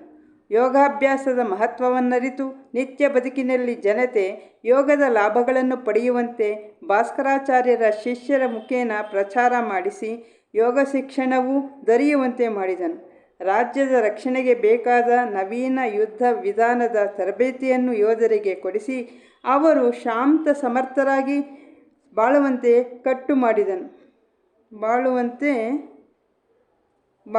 ಮಾಡಿದನು. ಆಹಾರ ಪದಾರ್ಥಗಳು ಸಮೃದ್ಧಿಯಾಗಿ ದೊರೆಯುವಂತೆಯೂ ಶಾಕಾಹಾರ ಪದ್ಧತಿಯನ್ನು ಉಳಿಸಿ ಬೆಳೆಸಿಕೊಳ್ಳುವಂತೆಯೂ ಪ್ರಜೆಗಳಿಗೆ ಮನದಟ್ಟು ಮಾಡಿಸಿದನು. ಅರಣ್ಯ ಸಂಪತ್ತು ಮತ್ತು ಪ್ರಾಣಿಗಳನ್ನು ಸಂರಕ್ಷಿಸಿದನು. ಗೋದಾವರಿ ನದಿಯ ಜಲಧಾರೆ ರಾಜ್ಯದಲ್ಲಿ ಎಲ್ಲರಿಗೂ ಸಮೃದ್ಧಿಯಾಗಿ ದೊರೆಯುವಂತೆ ನಾಲೆಗಳ ಮೂಲಕ ಹರಿಸಿದನು. ಆ ನದಿಯ ನೀರನ್ನು ಜಲಶೇಖರಣಾ ಘಟಗಳಲ್ಲಿ ಸಂಗ್ರಹಿಸಿ ಎಂದೂ ಕೊರತೆಯಾಗದಂತೆ ಅಕ್ಷಯ ಜಲಧಾರೆ ಹರಿಸಿದನು. ನೆರೆಯ ರಾಜ್ಯಗಳೊಡನೆ ವಾಣಿಜ್ಯ ಸಂಪರ್ಕಗಳನ್ನು ಹೆಚ್ಚಿಸಿ ರಾಜ್ಯದ ಬೊಕ್ಕಸವನ್ನು ತುಂಬಿದನು. ಹಿಂದುಳಿದ ಜನಾಂಗವಾಗಿ ಯಾರೂ ಇರಬಾರದೆಂಬ ಸಮದರ್ಶಿತ್ವದಿಂದ ಅವರಿಗೆಲ್ಲ ಅನ್ನ, ವಸ್ತ್ರ, ವಿದ್ಯೆ, ಆನಂದಗಳಿಗೆ ಬೇಕಾದ ಎಲ್ಲ ಅವಕಾಶಗಳನ್ನು ಸಮವಾಗಿ ಕಲ್ಪಿಸಿದನು. ಸನಾತನ ಹಿಂದೂ ಸಂಸ್ಕೃತಿಯ ಪರಂಪರೆಯನ್ನು ಸಂರಕ್ಷಿಸಿ ಸಾಹಿತ್ಯ, ಸಂಗೀತ, ಕಲೆ, ನಾಟ್ಯ, ಚಿತ್ರಕಲೆಗಳಿಗೆ ಹೆಚ್ಚು ಹೆಚ್ಚು ಪ್ರೋತ್ಸಾಹವನ್ನು ನೀಡಿ ಕಲಾವಿದರನ್ನು, ವಿದ್ವಾಂಸರನ್ನು ಸನ್ಮಾನಿಸಿ ಅವರಿಗೆ ರಾಜ ಪಾರಿತೋಷಕಗಳನ್ನಿತ್ತು ಆನಂದಪಡಿಸುತ್ತಿದ್ದನು. ದೇಶಭಕ್ತಿ, ಜ್ಞಾನ, ಧರ್ಮಾಭಿಮಾನ ಉಳ್ಳವರನ್ನು ಈಗಾಗಲೇ ಬಾಲನಗರರೆಂಬ ಹೆಸರಿನಲ್ಲಿ ಸಂಘಟಿತರಾಗಿದ್ದವರನ್ನು ನಾಡಿನ ಒಂದು ಸೇನೆಯೆಂಬಂತೆ ಆಧಾರ ಸ್ತಂಭಗಳಾಗಿ ನಿಲ್ಲಿಸಲು ಸಕಲತರ ಸೌಲಭ್ಯಗಳನ್ನು ಹೆಚ್ಚಿಸಿದನು. ರಾಜ್ಯ ರಕ್ಷಣೆಗಾಗಿ ಜ್ಞಾನ ಧರ್ಮಗಳಲ್ಲಿ ಪ್ರಶಿಕ್ಷಣ ಕೊಡಿಸಿ ಅವರ ಹೃನ್ಮನಗಳಲ್ಲಿ ದೇಶಭಕ್ತಿ, ದೈವಭಕ್ತಿ, ರಾಜಭಕ್ತಿಗಳನ್ನು ತುಂಬಿ ಪ್ರೀತಿ, ದಯೆ, ಸೇವೆ, ಸಮತ್ವಾದಿ ದೈವೀ ಗುಣಗಳಿಂದ ಶೋಭಿಸುವ ಅಸಮಾನ ಧರ್ಮಯೋಧರನ್ನಾಗಿ ರೂಪಿಸಿದನು. ಅವರ ರಕ್ಷಣೆ, ಪಾಲನೆ, ಪೋಷಣೆಗಾಗಿ ಇಂತಿಷ್ಟು ಧನವೆಂದು ಕಾಲಕಾಲಕ್ಕೂ ವಿನಿಯೋಗಿಸಿ ವಿಶಿಷ್ಟ ರಾಜಪಾಲಕನಾದನು, ಪ್ರಜಾನಾಯಕನಾದನು. ಹೇಳು. ಈಗ ನಮ್ಗೆ ಇಲ್ಲಿ ಕೇಳ್ತಾ ಇದ್ರೆ ನಮ್ಮ ಪ್ರಧಾನಿ ಮೋದಿ ಅವರು ಇದಾರಲ್ಲ, ಅದೇ ನಾನು ಬರುತ್ತೆ. ನೀವೇ ಹೇಳ್ಬಿಟ್ರಿ. ಅದೇ ಮಾತು ಹೇಳ್ದೆ, ಅದೇ ಬಂತು ಎಲ್ರಿಗೂ, ನಿಮ್ಗೂ ಅದೇ ಬಂದಿದೆ ಅಷ್ಟೇ. ಇವತ್ತು ಅವ್ರು ಹೇಳ್ತಾ ಇದ್ರೆ ಅವ್ರ ರಾಜಭಾರದಲ್ಲಿ ಏನೇನ್ ಮಾಡ್ತಿದ್ದಾರೆ ಅಂದ್ರೆ ನನಗ್ ಬಂದಿದ್ದ ಅವಾಗ ಕಲ್ಪನೆ ಮೋದಿ ಅವ್ರದ್ದು. ಅವರು ನಿಜವಾಗ್ಲೂನು ಎಷ್ಟು ಕಡೆ ಗಮನಿಸ್ಬೇಕು. ನಮ್ಮ ದೇಶದ ಅಭಿವೃದ್ಧಿ ಆರ್ಥಿಕವಾಗಿ ಆಗ್ಬೇಕು ಅಂದ್ರೆ ಎಷ್ಟು ಸಾಲ ಇತ್ತಂತೆ ನಮ್ಮ ದೇಶದಲ್ಲಿ, ಅದೆಲ್ಲ ಹೋಗಿ ಇವತ್ತು ಒಂದು ಸ್ಥಾನಮಾನ ಸಿಕ್ಕಿದೆ ನಮ್ಮ ಒಂದು ಭಾರತಕ್ಕೆ ಅಂದ್ರೆ ಅದು ಮೋದಿ ಅವರಿಂದ. ಆಮೇಲೆ ಇದ್ರಲ್ಲೂ ಏನೇನ್ ಮಾಡ್ಬೇಕು, ಏನೇನು ತಗೊಳ್ಬೇಕು, ನಾವು ಯಾವ ರೀತಿ ಸೈನ್ಯವನ್ನ ತಯಾರು ಮಾಡ್ಬೇಕು ಅದ್ರಲ್ಲೂ ಕುಶಲರು. ಇವಾಗ ಪಾಕಿಸ್ತಾನ ಯುದ್ಧ ಮಾಡಿದ ತಕ್ಷಣ ನೋಡಿ, ಅವ್ರೇನು ಅಂದಿದ ತಕ್ಷಣ ಎಷ್ಟು ವೀರಾವೇಶದಿಂದ ಎಲ್ಲವನ್ನು ಎಲ್ರಿಗೂ ಹೇಳಿ ಈ ತರ ಮಾಡಿ ಅಂತ ಆಜ್ಞೆಯನ್ನಿತ್ತು ಮಾಡಿದ್ರು. ಇವಾಗ ಏನಪ್ಪಾ ಅಂದ್ರೆ ಸಶಕ್ತ ಒಬ್ಬ ರಾಜ್ಯಾಡಳಿತ ವ್ಯಕ್ತಿ ಇದ್ದಾಗ ನಮ್ಮ ದೇಶ ಸುಭಿಕ್ಷದಿಂದ ಇರುತ್ತೆ. ಆಮೇಲೆ ಅಷ್ಟೇ ಅಲ್ಲ, ಅದು ಉತ್ತಮ ಮಟ್ಟಕ್ಕೆ ಹೋಗುತ್ತೆ. ಅಲ್ಲಿ ಏನ್ ಮಾಡ್ತಾ ಇದ್ರು ಅಂದ್ರೆ ಸ್ವಾಮೀಜಿ ಹೇಳ್ತಾ ಇದ್ರು, ಮಾನವಾತ್ಮ ಮಹಾತ್ಮನಾಗೋದಕ್ಕೆ ಒಂದ್ ರೀತಿಯಾದಂತಹ ಅವಕಾಶಗಳು ಅಲ್ಲಿ ಆಧ್ಯಾತ್ಮ ಜೀವನದಲ್ಲೂ ಸಿಗುತ್ತೆ. ಇಲ್ಲಿ ಎಲ್ಲರೂ ಉನ್ನತ ಒಂದು ಸ್ಥಾನದಲ್ಲಿ ನಿಂತ್ಕೊಂಡು ಕೆಲಸ ಮಾಡೋದಿಕ್ಕೆ ನೋಡಿ, ಪ್ರತಿಯೊಬ್ರು ಕಲಾವಂತರಿಗೆ ಕಲೆಯಲ್ಲಿ ಪ್ರೋತ್ಸಾಹ, ಯುವಕರಿಗೆ ಯೋಗಾಸನ, ಆ ನಂತರ ಏನು ರಾಜ್ಯದಲ್ಲಿ ಏನೇನ್ ರಾಜ್ಯಾಂಗಗಳಿದೆಯೋ, ಶಾಸನಾಂಗಗಳಿದೆಯೋ, ಧಾರ್ಮಿಕ ಒಂದಂತಹ ನೆಲೆಗಳಿದೆಯೋ ಅದನ್ನ ಯಾವ ರೀತಿ ಮಾಡ್ಬೇಕು, ಅದನ್ನ ಯಾವ ರೀತಿ ಕಾಪಾಡ್ಕೊಂಡು ಬರ್ಬೇಕು ಅಂತ ಅದಕ್ಕೆ ಬೇರೆ, ಹೀಗೆ ಎಲ್ಲಾ ವಿಧವಾಗಿ ನೇಮಿಸ್ಬಿಟ್ಟಿರ್ತಾರೆ. ಒಂದು ಕಡೆ ಕಾವ್ಯ ಸಾಹಿತ್ಯ, ಇನ್ನೊಂದು ಕಡೆ ಸಂಗೀತ, ಇನ್ನೊಂದು ಕಡೆ ಚಿತ್ರಕಲೆ, ಎಲ್ಲದಕ್ಕೂ ಪ್ರೋತ್ಸಾಹ ಕೊಡ್ತಾ ಬಂದ್ರು. ಯುವ ಜನರ ಒಂದು ಆರೋಗ್ಯ ದೃಷ್ಟಿಯಿಂದ ಯೋಗಾಸನ ಮಾಡ್ಬೇಕು ಅಂತ ಹೇಳಿದ್ರು, ಪ್ರಾಣಾಯಾಮಗಳು ಮಾಡಿಸಿದ್ರು. ಎಲ್ಲವನ್ನೂ ಸಿದ್ಧಗೊಳಿಸಿ ಈ ಒಬ್ಬ ಕುಸುಮ ಶ್ರೇಷ್ಠಿ ರಾಜ ಇವಾಗ ನನ್ಗೆ ಪೂರ್ತಿ ಫಸ್ಟ್ ನೆನಪಿಗೆ ಬಂದಿದ್ದು ಮೋದಿ ಅವರೇ. ಅವರಲ್ಲಿ ಏನಿತ್ತು ನೋಡಿ, ಒಬ್ಬ ಅಂದ್ರೆ ತೀಮಾರವರು ಅಂತ ಹೇಳ್ತಾರೆ, ಆದ್ರೂ ಕೂಡ ಅವರ ಅಂತರಂಗದಲ್ಲಿ ಎಂತಹ ಶಕ್ತಿ ಇತ್ತು, ರಾಜ್ಯವನ್ನ ಪರಿಪಾಲನೆ ಮಾಡುವಂತ ಶಕ್ತಿ ಅವರಲ್ಲಿ ಇತ್ತು ಅನ್ನೋದಕ್ಕೆ ಒಳಗಡೆ ಇತ್ತು. ಅದು ಬೀಜ ರೂಪದಲ್ಲಿತ್ತು, ಇವಾಗ ಅದು ಪ್ರಕಟವಾಗಿ ಫಲ ಕೊಡ್ತಾ ಇದೆ ಅಂತ ಅನ್ಸುತ್ತೆ.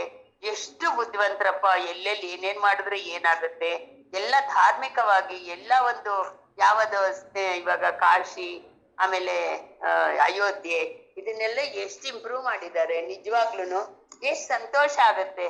ಅಂದ್ರೆ ನಮ್ಮ ಒಂದು ಧರ್ಮ ಸಂಸ್ಕೃತಿ ಉಳಿವಿಗೆ ಎಷ್ಟು ಶ್ರಮ ಪಡ್ತಾ ಇದ್ದಾರೆ. ಅಷ್ಟೇ ಅಲ್ಲ, ಆರ್ಥಿಕವಾಗಿ ಬೇರೆ ರಾಜ್ಯಗಳಲ್ಲಿ ಹೇಗೆ ಉನ್ನತದಲ್ಲಿದ್ದಾರೋ ಆರ್ಥಿಕವಾಗಿ ನಾವು ಇರ್ಬೇಕು, ಆ ಒಂದು ಸ್ಥಾನವನ್ನು ನಾವು ಗಳಿಸ್ಕೊಳ್ಬೇಕು ಅನ್ನೋ ಒಂದಿದು ಗೌರವ ಅಷ್ಟೇ ಪಡ್ಕೊಳ್ತಾ ಇದ್ದಾರೆ. ಎಷ್ಟು ನಿಜವಾಗ್ಲೂ ನೋಡ್ತಾ ಇದ್ರಪ್ಪ, ಎಷ್ಟು ಕ್ಷೇತ್ರಗಳಲ್ಲಿ, ಎಲ್ಲಾ ಕ್ಷೇತ್ರಗಳಲ್ಲೂ ಅಷ್ಟೇ ಬುದ್ಧಿಶಕ್ತಿ, ಪ್ರಬಲವಾದಂತಹ ಒಂದು ರಾಜ್ಯಾಡಳಿತ ಕ್ರಮ ಎಲ್ಲವೂ ಅವರಲ್ಲಿದೆ. ಹೇಗೆ ಇವರನ್ನ ನೋಡಿ, ಅವ್ರು ಯಾರಿಗೂ ಇದೆ ಇಲ್ಲ, ಹೆಂಡತಿ ಇದ್ರು ಕೂಡ ನೀನ್ ಅಲ್ಲೇ ಒಂಟಿಯಾಗಿರು, ನನ್ನಷ್ಟಕ್ಕೆ ನಾನು ರಾಜ್ಯಭಾರ ಮಾಡ್ತೀನಿ. ಇವ್ರ ಮೇಲೆ ಯಾವ ಅಣ್ಣ ತಮ್ಮಂದಿರ ಮೋಹನೂ ಇಲ್ಲ, ಮಮಕಾರ ಇಲ್ಲ, ಅಹಂಕಾರ ಇಲ್ಲ. ಇದೆಲ್ಲ ನೋಡ್ತಾ ಇದ್ರಿ ಒಬ್ಬ ಧಾರ್ಮಿಕ ವ್ಯಕ್ತಿ, ಅಂದ್ರೆ ಧರ್ಮ ಪರಿಪಾಲನೆ ಮಾಡುವಂತವ್ರು, ಆಧ್ಯಾತ್ಮಿಕ ವ್ಯಕ್ತಿ ಈ ಒಂದು ರಾಜ್ಯಾಡಳಿತಕ್ಕೆ ಬಂದಾಗ ಹೇಗ್ ಮಾಡ್ತಾರೆ ಅನ್ನೋದಕ್ಕೆ ಉದಾಹರಣೆ, ಮುಖ್ಯ ಏನೊಬ್ಬ ಪ್ರಧಾನ ಉದಾಹರಣೆ ನಮ್ಮ ಮೋದಿಯವರು. ಹಾಗೆ ಇಲ್ಲಿ ಕೂಡ ಇವರು ಕೂಡ ಈ ರಾಜ್ಯ ಪರಿಪಾಲನೆಯನ್ನು ಮಾಡೋದಿಕ್ಕೆ ಏನೇನ್ ಬೇಕು ಎಲ್ಲ ಒಂದು ವಿಧದಲ್ಲಿ, ಒಂದು ವೈದ್ಯ ಶಾಲೆಗಳು ಬೇಕು. ಯಾಕೆ ಅಂತ ಹೇಳಿದ್ರೆ ಅನಾರೋಗ್ಯ ಉಂಟಾದಾಗ ಒಂದು ಹಾಸ್ಪಿಟಲ್ಸ್ ಬೇಕು, ಅಲ್ಲಿ ಸರಿಯಾದಂತಹ ಡಾಕ್ಟರ್ಸ್ ಇರ್ಬೇಕು, ಅದನ್ನ ಮಾಡಿದ್ರು. ಧರ್ಮಶಾಲೆಗಳು ಇರ್ಬೇಕು ಅಂತ ಮಾಡಿದ್ರು. ಆಮೇಲೆ ವಿದ್ಯಾವಂತರು ವಿದ್ಯೆ ಪಡಿಬೇಕು ಅಂದ್ರೆ ವಿದ್ಯಾ ಅಂದ್ರೆ ಸ್ಕೂಲ್ಸ್ ಕಾಲೇಜಸ್, ಅದಕ್ಕೆ ಬೇಕಾಗಿರುವಂತಹ ಒಂದು ವಿಧದಲ್ಲಿ ಅದನ್ನೆಲ್ಲ ಸಿದ್ಧ ಮಾಡಿದ್ರು.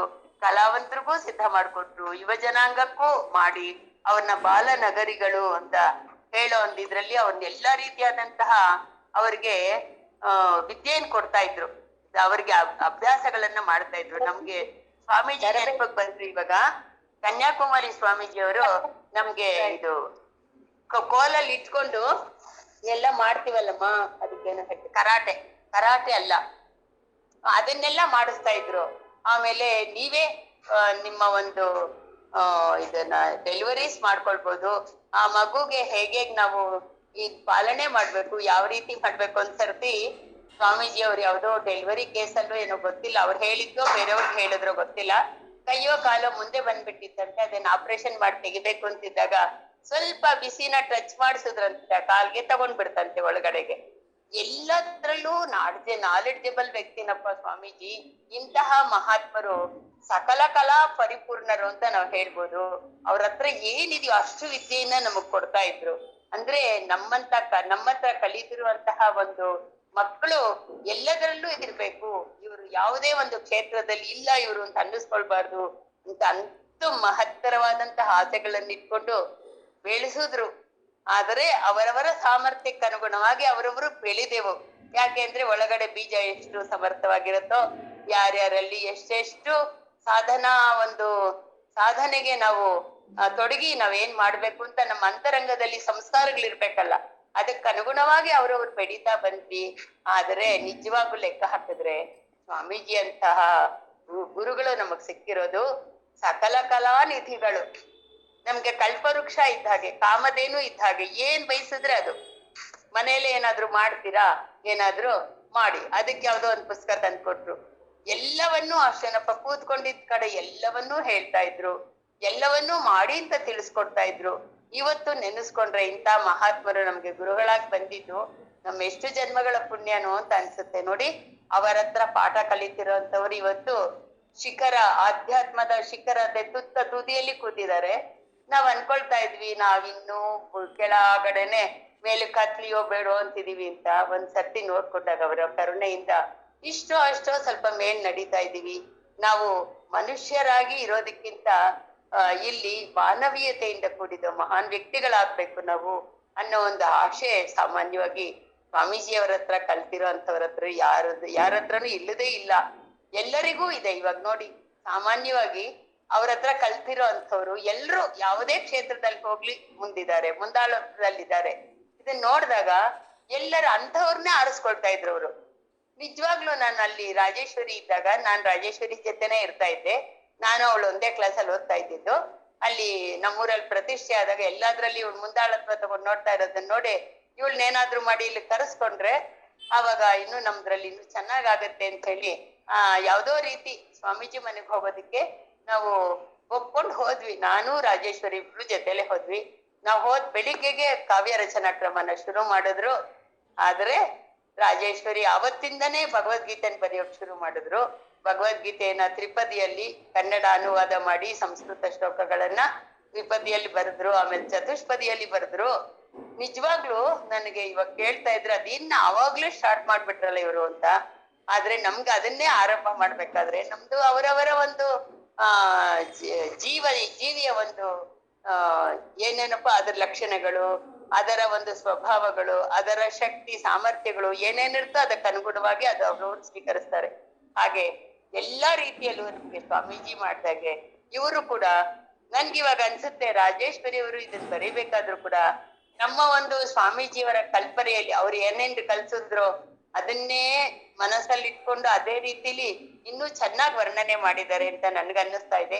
ಆದ್ರೂ ಕೂಡ ಅವರ ಒಂದು ಇನ್ನೊಂದಿತ್ತು ಅವರಿಗೆ, ಸ್ವಾಮೀಜಿಯವರಿಗೆ ರಾಜೇಶ್ವರಿಯಿಂದ ನಮ್ಮ ಎಲ್ಲಾ ಧರ್ಮಗಳನ್ನ, ಸ್ವಾಮೀಜಿ ಹೇಳಿರುವಂತ ಎಲ್ಲಾ ಧರ್ಮಗಳನ್ನ ಸೇರಿಸಿ ನಮ್ಮ ಒಂದು ಜನಾಂಗಕ್ಕೆ ಉನ್ನತವಾಗಿರುವಂತಹ ಒಂದು ಗ್ರಂಥ ಕೊಡ್ಬೇಕು ಅನ್ನೋದಿತ್ತು. ಹಾಗೆ ಇಲ್ಲಿ ಅವ್ರಿಗೆ ಪ್ರೇರಣೆ ಕೊಟ್ಟು ಮಾಡಿದ್ರು. ನಾನು ಫಸ್ಟ್ ಬರಿಬೇಕು ಅಂತ ಹೋದಾಗ ನನ್ನ ಒಂದು ಸಾಮರ್ಥ್ಯಕ್ಕೆ, ನಾನು ಗ್ರಂಥ ಬರೆಯೋ ಸಾಮರ್ಥ್ಯ ನನ್ಗಿಲ್ಲ ಸ್ವಾಮೀಜಿ, ನಾನು ಸುಪ್ರಭಾತ ಬರಿತೀನಿ ಅಷ್ಟೇ ಅಂತ ದೇವಿ ಹತ್ರ ಪ್ರಾರ್ಥನೆ ಮಾಡ್ಕೊಂಡಮ್ಮ, ಆ ಶಕ್ತಿ ಕೊಡಮ್ಮ ಅಂತ ಕೇಳ್ಕೊಟ್ಟು, ಅದಕ್ಕೂ ಶಕ್ತಿ ಬೇಕು, ಅವರವರ ಸಾಮರ್ಥ್ಯಕ್ಕೆ ಅನುಗುಣವಾಗಿ ನಾವು ಅವ್ರು ಆರಿಸ್ಕೊಳ್ತೀವಿ. ಹಾಗೆ ಇವರು ಇಲ್ಲಿ ಇವರು ಕುಸುಮ ಗುಪ್ತ ನಿಜವಾಗ್ಲೂ ಅಂತಹ ಉನ್ನತ ವ್ಯಕ್ತಿ. ರಾಜೇಶ್ವರಿನೂ ಯಾವುದೋ ಜನ್ಮದಲ್ಲಿ ಉನ್ನತ ವ್ಯಕ್ತಿಗಳಾಗಿರ್ತಾರೆ, ಯೋಗ ಭ್ರಷ್ಟರಾಗಿ ಮತ್ತೆ ಇವಾಗ ಬಂದು ಇಷ್ಟು ಸಾಧನೆ ಮಾಡಿದ್ದಾರೆ, ಇನ್ನೊಂದು ಜನ್ಮದಲ್ಲಿ ಬಂದು ಇನ್ನೂ ಮುಂದಕ್ಕೆ ಹೋಗ್ತಾರೆ ಅಂತ ನನ್ಗೆ ಅನ್ನಿಸ್ತಾ ಇದೆ. ಆದ್ರೂ ಕೂಡ ಇವರು ಮುಕ್ತರಾಗ್ಬಿಟ್ರು, ಅರುಣಾ ಲಲಿತಾ ಮಾತಾಜಿ ಅವರು ಮುಕ್ತರಾದ್ರು. ಆ ಒಂದು ಸ್ಥಿತಿಗೂ ನಮ್ಮನ್ನೂ ಕರ್ಕೊಂಡು ಹೋಗ್ಲಿ ಅನ್ನೋ ಒಂದು ಆಶಯ ನಮ್ಮ ಎಲ್ಲರ ಅಂತರಂಗದಲ್ಲೂ ತುಂಬಿ ತುಳುಕ್ತಾ ಇದೆ. ಆದ್ರೂ ಕೂಡ ಅದಕ್ಕೆ ಸಾಮರ್ಥ್ಯದಿಂದ ಹೀಗೆ ಮಾಡ್ಬೇಕು, ನಾವು ಹೋಗ್ಬೇಕು. ಮಾತಾಜಿ ಅವ್ರನ್ನ ನೋಡ್ಬಿಟ್ಟು ಅದಕ್ಕೆ ಒಂದ್ಸತಿ ನಮ್ ಪುಷ್ಪಗೆ ಕನಸು ಬಂದಿತ್ತಂತೆ, ನಮ್ ಫ್ರೆಂಡ್ ಇಲ್ಲಿ ಅರುಣಾ ಮಾತಾಜಿ, ಲಲಿತಾ ಮಾತಾಜಿ ಅವರು ಬೆಟ್ಟದ ತುದೀಗ್ ಹೋಗ್ತಾ ಇದಾರಂತೆ. ರಾಜೇಶ್ವರಿ ಅವರಿಂದೆ ಹೋಗ್ತಿದ್ದಾಳಂತೆ, ಮಾತಾಜಿ ನಾನು ಬರ್ತೀನಿ ಅಂತ, ನಾನು ಬರ್ತೀನಿ ಅಂತ ನಾನು ಹೋಗ್ತಾ ಇದ್ದೀನಂತೆ, ಅಕ್ಕ ನಾನು ಬರ್ತೀನಿ ಅಂತ ಅವಳು ಬರ್ತಾ ಇದ್ದಾಳಂತೆ. ಇದು ಕಲ್ಪನೆ ಅನ್ನೋದು ಹೇಗಿರುತ್ತೆ ಅಂದ್ರೆ, ನಮ್ಗಿನ್ನೇನು ಬೇಡ, ಮಾತಾಜಿಯವರನ್ನ ಮಾರ್ಗದರ್ಶನವಾಗಿ ಇಟ್ಕೊಂಡ್ಬಿಟ್ರೆ ನಮ್ಗೆ ನಿಜವಾಗ್ಲೂ ಕೂಡ ನಾವು ಮುಂದೆ ಹೋಗೋದಕ್ಕೆ ಸಾಧ್ಯ ಆಗತ್ತೆ. ಅಂತಹ ಒಂದು ಶಕ್ತಿ ಸಾಮರ್ಥ್ಯ ನಮ್ಗೆ ಯಾರಪ್ಪ ಕೊಡ್ಬೇಕು? ಗುರುಗಳೇ ಕೊಡ್ಬೇಕು. ಏನಕ್ಕೂ ನಾವು ಅವ್ರ ಹತ್ರನೇ ಕೇಳ್ಬೇಕು. ಅಯ್ಯೋ ನಿಮ್ಮ ಹತ್ರನೇ ಕೇಳ್ಬೇಕಲ್ವಾ ಅಂದ್ರೆ ಇನ್ಯಾನ್ ಹೋಗ್ ಕೇಳೋಣ ಸ್ವಾಮೀಜಿ, ನೀವೆಲ್ಲ ಶಕ್ತಿವಂತರು, ಎಲ್ಲ ಮಾಡಿ ಇದು ಆನಂದವಾಗಿದ್ದೀರಾ, ಅಂತಹ ಒಂದು ಆನಂದ ಸ್ಥಿತಿಯನ್ನು ನಮಗೂ ಕೊಡಿ. ಈ ಒಂದು ಕ್ಷೇತ್ರದಲ್ಲಿ ನಾವು ನಮ್ ಕೈಲಾಗಿದ್ದು ಸೇವೆ ಮಾಡಿ ಮುಂದೆ ಹೋಗೋದಕ್ಕೆ ನಮಗೂ ಅಂತಹ ಒಂದು ಅವಕಾಶವನ್ನು ಕಲ್ಪಿಸಿ ಅಂತ ನಾವು ಕೇಳ್ಕೊಳ್ಳೋಣ. ಇನ್ನೇನ್ ಮಾಡಕ್ ಆಗಲ್ಲ ನಮ್ ಕೈಲಿ, ಪ್ರಾರ್ಥನೆ ಮಾಡೋಣ, ಆ ಶಕ್ತಿಯನ್ನು ಕೊಡಿ ನಮಗೂ. ನಾವು ಕೂಡ ನಿಮ್ಮ ಹಾಗೆ ಅಂದ್ರೆ ಏನೋ ಸಾಕಷ್ಟು ಮಂದಿ, ನಮ್ಗೆ ಎಷ್ಟಾಗುತ್ತೋ ಅಷ್ಟು ಮಂದಿಗೆ, ಇವಾಗ ಬೇಡ ಅವ್ರು ಸೂರ್ಯ ಆಗಿರ್ಬೋದು, ನಾವು ಮಿಣುಕು ಹುಳು ತರ ಆಗಿ ಒಂದು ಕ್ಯಾಂಡ್ಲ್ ಆಗೋಣ, ಕ್ಯಾಂಡ್ಲ್ ಆಗಿ ಒಂದಷ್ಟು ಕ್ಯಾಂಡ್ಲ್ಗಳ ಇದನ್ನ ಹಚ್ಚೋಣ, ಎಲ್ಲರ ಹೃದಯದಲ್ಲಿ ಬೆಳಕನ್ನು ನೀಡೋಣ, ಜ್ಞಾನದ ಒಂದು ಪ್ರಕಾಶದಲ್ಲಿ ಎಲ್ರೂ ಆನಂದ ಮಾಡೋಣ ಅಂತ ನಮ್ಗೆ ಅನ್ನಿಸೇ ಇರಲ್ಲ, ಅನ್ಸುತ್ತೆ. ಅದಕ್ಕೆ ಸರಿಯಾಗಿ ನೋಡಿ ಅವರ ಕರುಣೆಯಿಂದ ಎಲ್ರಿಗೂ ಕೂಡ ಒಳ್ಳೊಳ್ಳೆ ಮನೆಗಳನ್ನೂ ಕೊಟ್ರು, ಅತ್ತೆ ಮನೆಯಲ್ಲಿ ಎಲ್ಲಾ ರೀತಿ ಸೌಕರ್ಯಗಳನ್ನು ಕೊಟ್ಟಿದ್ದಾರೆ. ಆದ್ರೂ ಕೂಡ ಇವಾಗ ನಾವು ಮಾಡ್ತಾ ಇರೋದು ಸಾಕಾಗಲ್ಲ ಅನ್ಸುತ್ತೆ. ಅವರು ಕೊಟ್ಟಿರುವಂತಹ ಈ ಜ್ಞಾನ ಸಂಪತ್ತು, ಈ ಆಶೀರ್ವಾದ, ಇದೆಲ್ಲ ನೋಡಿದ್ರೆ ನಮ್ಗೆ ಇನ್ನೂ ನಾವು ಮಾಡೋದಿಕ್ ಬೇಕಾದಷ್ಟಿದೆ. ಅದಕ್ ಮಾಡ್ಬೇಕಾದ್ರೆ ಅವರ ಒಂದು ಕರುಣೆನೆ ಸದಾ ಕಾಲ ಇರ್ಲಿ ಅಂತ ನಾವು ಪ್ರಾರ್ಥನೆ ಮಾಡ್ಕೊಳ್ತಾ ಏನ್ ಮಾಡೋಣ, ಈ ದಿನ ಪ್ರಾರ್ಥನೆ ಮಾಡ್ಕೊಂಡು ಇದನ್ನ ಪೂರ್ಣಗೊಳಿಸೋಣ. ಇವಾಗ ಏನೇನ್ ಮಾಡಿದ್ದಾರೆ ಅಂತ ಎಲ್ಲ ಕೇಳಿದ್ವಿ, ನಾವು ಪ್ರಯತ್ನ ಪಡೋಣ ಮಾಡೋದಿಕ್ಕೆ ನಮ್ ಕೈಲಾದಷ್ಟು. ಅಕ್ಕ ಇನ್ನೊಂದು ಪ್ಯಾರಾಗ್ರಾಫ್ ಇದೆ, ಅದು ಮುಗಿಸ್ಬಿಟ್ರೆ ಆಮೇಲೆ ಮುಂದಿನಿಂದ ಹೋಗ್ಬೋದು. ವೇದ ಕಾಲದಲ್ಲಿ ಧರ್ಮಾರ್ಯ, ರಾಜಾರ್ಯ, ಪ್ರಜಾರ್ಯ ಎಂದು 3 ಬಗೆಯ ಸಭೆಗಳಲ್ಲಿ 3 ಸಮಿತಿಗಳನ್ನಾಗಿ ನಿರ್ಮಿಸಿಕೊಂಡು ಗಣತಂತ್ರ ವಿಧಾನದಲ್ಲಿ ಆರ್ಯಾವರ್ತವನ್ನು ಪಾಲಿಸುತ್ತಿದ್ದರು. ಆ ಸಮಿತಿಗಳಲ್ಲಿ ಅತ್ಯಧಿಕ ಸಂಖ್ಯೆಯಲ್ಲಿ ವೈಶ್ಯರು ಇರುತ್ತಿದ್ದರು. ಅಂದಿನಿಂದ ವೈಶ್ಯರಿಗೆ ಸಾಮ್ರಾಜ್ಯ ಪಾಲನಾ ದಕ್ಷತೆ ಇತ್ತೆಂಬುದನ್ನು ಕುಸುಮಶ್ರೇಷ್ಠಿ ತನ್ನ ಜನಕನಾದ ಕಲಹರ ಭೂಪಾಲನಿಂದ ತಿಳಿದುಕೊಂಡಿದ್ದನು. ಒಟ್ಟಿನಲ್ಲಿ ಕುಸುಮಶ್ರೇಷ್ಠಿಯ ರಾಜ್ಯಪಾಲನೆಯಲ್ಲಿ ಈ ಕೆಳಗಿನ ಅಂಶಗಳು ಗಮನಾರ್ಹವಾಗಿದ್ದವು. 1ನೇದು ಗಣತಂತ್ರ ವಿಧಾನದ ರಾಜ್ಯಪಾಲನೆ. 2ನೇದು ಕೃಷಿಕರ ಪಾಲಿಗೆ ಭೂಮಾತೆಯ ಕಲ್ಪತರುವಾಗುವಂತೆ ಸಮಸ್ತ ಸೌಕರ್ಯ ಸೌಲಭ್ಯಗಳನ್ನು ಕಲ್ಪಿಸಿದುದು. 3ನೇದಾಗಿ ಸಾವಿರಾರು ಗೋಶಾಲೆಗಳ ನಿರ್ಮಾಣ ಮತ್ತು ಪಶು ಸಂಪತ್ತಿನ ಅಭಿವೃದ್ಧಿ ಕಾರ್ಯ. 4ನೇದಾಗಿ ವಿನೂತನ ತಂತ್ರಗಳಿಂದ ಅನುಕೂಲತೆಗಳಿಂದ ಕೂಡಿದ ಘನ ನೌಕೆಗಳನ್ನು ತಯಾರಿ ಮಾಡಿಸಿ ಸಮುದ್ರ ವ್ಯಾಪಾರವನ್ನು ಪ್ರವೃದ್ಧಮಾನಕ್ಕೆ ತಂದದ್ದು. 5ನೇದಾಗಿ ಪಂಚಮಹಾಯಜ್ಞಗಳನ್ನು ಸರ್ವರು ಆಚರಿಸುವಂತೆ ಪ್ರೇರಣೆ ಇತ್ತು. ದೇವಯಜ್ಞ, ಋಷಿಯಜ್ಞ, ಪಿತೃಯಜ್ಞ, ಧ್ರುಯಜ್ಞ, ಭೂತಯಜ್ಞ. ಜನತೆಯಲ್ಲಿ ದೈವೀಗುಣ ಸಂಪತ್ತನ್ನು ಹೆಚ್ಚಿಸಿ ದೈನ್ಯ ಭಾವವಿಲ್ಲದಂತೆ ಮಾಡಿದುದು. ಇಷ್ಟು ಇದಕ್ಕೆ ಒಂದೆರಡು ಹೇಳಿದ್ದಾರೆ. ಸೆಂಟೆನ್ಸ್ ರಾಜಾರ್ಯ, ಹಾಂ ಪ್ರಜಾರ್ಯ, ಹಾಂ ಧರ್ಮಾರ್ಯ. ಧರ್ಮಾರ್ಯ ಹ್ಞೂ ಅಂತ 3 ಭಾಗಗಳನ್ನಾಗಿ ಮಾಡ್ಕೊಂಡಿದ್ರಂತ. ಸಭೆಗಳನ್ನ, ಸಮಿತಿಗಳನ್ನ ನಿರ್ಮಿಸ್ಕೊಂಡು ಇದ್ರಲ್ಲಿ ಈಗ ಮಾಡರ್ನೈಸ್ ಆಗಿ ಏನು ಗಣತಂತ್ರಗಳೆಲ್ಲ ಬಂದಿದೆಯೋ, ನಾವು ಫಾರಿನ್ಗೆ ಹೋದಾಗ ಶಿವಮೂರ್ತಿ ಶಿವಾಚಾರ್ಯರು ಆವಾಗ್ಲೇ ಒಂದು ಇದಕ್ಕೆ ಕಂಪ್ಯೂಟರ್ಗೆ ಅಳವಡಿಸಿದ್ರಂತೆ ಈ ಒಂದು ಸೂತ್ರಗಳನ್ನ, ಬ್ರಹ್ಮಸೂತ್ರಗಳನ್ನೆಲ್ಲ ಅದ್ರಲ್ಲಿ ಅಳವಡಿಸಿದ್ರಂತೆ. ಹಾಗೆ ಇವರು ಕೂಡ, ಯಾಕೆಂದ್ರೆ ಉನ್ನತಿಗೂ ಹೋಗ್ಬೇಕಲ್ವಾ ನಾವು, ಏನೇನು ವೈಜ್ಞಾನಿಕವಾಗಿ ಏನೇನ್ ಬಂದಿರೋ ಅದನ್ನೆಲ್ಲ ಬಳಸ್ಕೊಳ್ಬೇಕು ಅಂತೇಳಿ ಗಣತಂತ್ರ ಎಲ್ಲವನ್ನೂ ಮಾಡ್ತಾ ಇದ್ರು. ಅತ್ಯಧಿಕ ಸಂಖ್ಯೆಯಲ್ಲಿ ವೈಶ್ಯರೇ, ಅಂದ್ರೆ ಎಲ್ಲಾ ಕ್ಷೇತ್ರಗಳಲ್ಲೂ ವೈಶ್ಯರೇ ಇರ್ತಾ ಇದ್ರು. ಇವಾಗ ನೋಡಿ ನಮ್ಗೆ ಎಷ್ಟು ಸಂತೋಷ ಆಗುತ್ತೆ, ಮಹಾತ್ಮ ಗಾಂಧೀಜಿ ವೈಶ್ಯರು. ಅವರು ಇವಾಗ ಮೊನ್ನೆ ನಮ್ಮೂರ್ಗೆ ರಾಜಣ್ಣ ಬಂದಿದ್ರು, ಮಂತ್ರಿ ಆದ್ಮೇಲೆ ಬಂದಿದ್ರು. ಆವಾಗ ಅವ್ರು ಹೇಳ್ತಾ ಇದ್ರು, ನಿಮ್ ವೈಶ್ಯ ಜನಾಂಗದವ್ರು ಏನ್ ಹೆಮ್ಮೆ ಪಡ್ಕೊಳ್ಬೇಕಮ್ಮ, ಯಾವತ್ತು ಇವತ್ತೆಲ್ರಿಂದ ಪೂಜೆ ಸಲ್ಲಿಸ್ಕೊಳ್ತಿದಾರಲ್ಲ ಮಹಾತ್ಮ ಗಾಂಧೀಜಿ ಅವರು ವೈಶ್ಯ ಜನಾಂಗದವರು ಅಂತ ಹೇಳಿದ್ರು. ಅಂತಹ ಒಂದು ಇದು ನಮ್ಮ ಒಂದು ವೈಶ್ಯ ಜನಾಂಗದಲ್ಲಿ ಎಲ್ಲಾ ಕ್ಷೇತ್ರಗಳಲ್ಲೂ ಇದ್ದಾರೆ. ನಿಜವಾಗ್ಲೂ ಸಂತೋಷ ಆಗುತ್ತೆ. ಒಂದು ಕಲಾ ಕ್ಷೇತ್ರದಲ್ಲಿ, ಸಂಗೀತ ಕ್ಷೇತ್ರದಲ್ಲಿ, ಆಮೇಲೆ ಚಿತ್ರ ಕಲೆಯಲ್ಲಿ ಎಲ್ಲದರಲ್ಲೂ ಮುಂದಿದ್ದಾರೆ. ಗೊತ್ತಿಲ್ಲ ನಮ್ಗೆ. ಇವಾಗ ಮೊನ್ನೆ ನೋಡಿದಾಗ, ಇವಾಗ ಎಲ್ಲಾದ್ರೂ ಇದಾದಾಗ, ಕಲೆಗಳಾದಾಗ ಎಲ್ರು ತಂದಿರ್ತಾರಲ್ಲ ಪ್ರದರ್ಶನಕ್ಕೆ, ಎಂತೆಂತಹ ಚಿತ್ರಗಳನ್ನು ಬರ್ದಿದ್ದಾರೆ. ಇವಾಗ ನಮ್ಮೂರಲ್ಲೇ 3 ಜನ ಇದ್ದಾರೆ. ಒಂದು ಹಾಡು ಹೇಳೋ ಅಷ್ಟರಲ್ಲಿ ಆ ಒಂದು ಏನಿದೆಯೋ ಅದನ್ನ ಅವರು ಆ ಒಂದು ಬೋರ್ಡ್ ಮೇಲೆ ಬರೆದ್ ಬಿಡ್ತಾರೆ, ಚಿತ್ರ ಮಾಡ್ತಾರೆ. ಅಂತವ್ರು 3 ಜನ ಇದ್ದಾರೆ ಇಲ್ಲಿ ನಮ್ಮೂರಲ್ಲಿ, ನಮ್ ಸಂಘದಲ್ಲೇ ಇದ್ದಾರೆ. ಎಂತೆಂತ ಕಲಾವಂತರಿದ್ದಾರೆ. ಸ್ವಲ್ಪ ಪ್ರೋತ್ಸಾಹ ಕೊಟ್ರೆ ಸಾಕು, ಅವರವರ ಕಲೆಯಲ್ಲಿ ಅವ್ರು ಮುಂದ್ಬಡೋದಕ್ಕೆ ಸಹಾಯಕ ಆಗುತ್ತೆ. ನಾವು ಬೇರೆಯವ್ರಿಗೆ ನಮ್ಗಿಂತ ಮುಂದೆ ಹೋಗ್ಲಿ ಅನ್ನೋ ಒಂದು ವಿಶಾಲ ಭಾವನೆ ಕಲ್ಸೋ ಅಂತವ್ರು ಇದ್ದಾಗ ಅವಾಗ ಏನಾಗುತ್ತೆ ಅಂತ ಹೇಳಿದ್ರೆ, ಕಲ್ತವ್ರಿಗೆ ನಮ್ಮಲ್ಲಿ ಹೊಟ್ಟೆ ಕಿಚ್ಚಿ ಇರಬಾರ್ದು. ಯಾಕೆ ಅಂತ ಹೇಳಿದ್ರೆ, ಮಾತ್ಸರ ಇದ್ರೆ ನಾವು ಖಂಡಿತ ನಾವು ಮುಂದೆ ಹೋಗಕ್ಕಾಗಲ್ಲ, ಬೇರೆಯವ್ರನ್ನೂ ತರಕ್ಕಾಗಲ್ಲ. ನಮ್ಗೆ ಆವಾಗ್ಲೇ ಎಷ್ಟು ಸಂತೋಷ ಆಗುತ್ತೆ. ಇವಾಗ ಪುಷ್ಪ ಆದಿನಾರಾಯಣ್ ಅವರು ತೆಲುಗುಲಿ ಎಷ್ಟು ಚೆನ್ನಾಗಿ ಕವಿತೆಗಳನ್ನ ಬರೀತಾರೆ. ಸ್ವಲ್ಪ ಪ್ರೋತ್ಸಾಹ ಕೊಟ್ಟಿದ್ದಕ್ಕೆ ಆ ಕಾವ್ಯಾಂಶ ಅವರಲ್ಲಿತ್ತು. ಆ ಕಾವ್ಯ ರಾಣಿ ಹೊರಗಡೆ ನಡೆಸಿದ್ಲು, ಗೊತ್ತಿರ್ಲಿಲ್ಲ ಅವ್ರಿಗೆ. ಸ್ವಲ್ಪ ಪ್ರೋತ್ಸಾಹ ಕೊಟ್ರೆ ಬಂದ್ರು. ಹಾಗೆ ಇವಾಗ ಬರೆಯುವಂಥವ್ರು ಇದ್ದಾರೆ.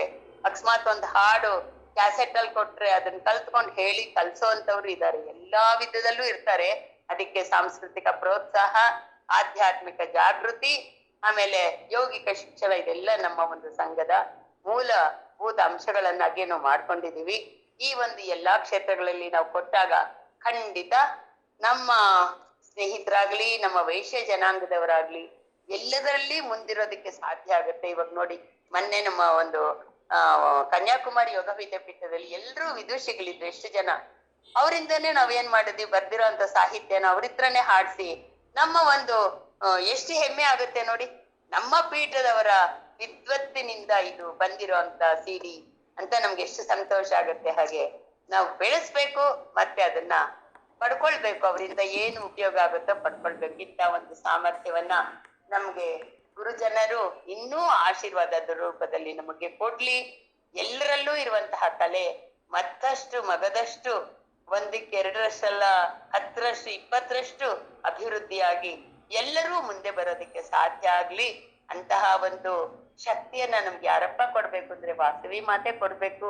ಅಂತಹ ವಾಸವಿ ಮಾತೆಯನ್ನ ಪ್ರಾರ್ಥನೆ ಮಾಡ್ಕೊಂಡು, ಅಮ್ಮ ನಮ್ಗೆ ಈ ಒಂದು ಶಕ್ತಿಯನ್ನು ಕೊಡಮ್ಮ, ಬೆಳೆಸುವ ಶಕ್ತಿಯನ್ನು ಕೊಡು, ಬೆಳೆಯುವ ಶಕ್ತಿಯನ್ನು ಕೊಡು, ಎರಡೂ ಬೇಕು. ಬರೀ ಬೆಳೆಸೋದಲ್ಲ, ನಾವು ಬೆಳಿಬೇಕು ಅಂತ ಒಂದು ಶಕ್ತಿಯನ್ನ ಕೊಡಮ್ಮ ಅಂತ ಕೇಳ್ಕೊಂಡು ಈ ದಿನದ ಒಂದು ವಿಚಾರಧಾರೆಯನ್ನ ಮುಗಿಸೋಣ. ಸರಿಯಾಗಿ ಇವಾಗ 5 ಗಂಟೆ, ಇನ್ನೊಂದು ಸೆಕೆಂಡ್ ಇದೆಯೇನು? ಆಯ್ತು, ಕರೆಕ್ಟ್ ಆಗಿ ಆಯ್ತು. ತುಂಬಾ ಸಂತೋಷ. ಧನ್ಯವಾದಗಳಮ್ಮ. ನಿಮ್ಗೂ ಧನ್ಯವಾದಗಳು. ಏನೋ ನನಗೆ ತಿಳಿದ ಮಟ್ಟಿಗೆ ನಾ ಹೇಳ್ದೆ.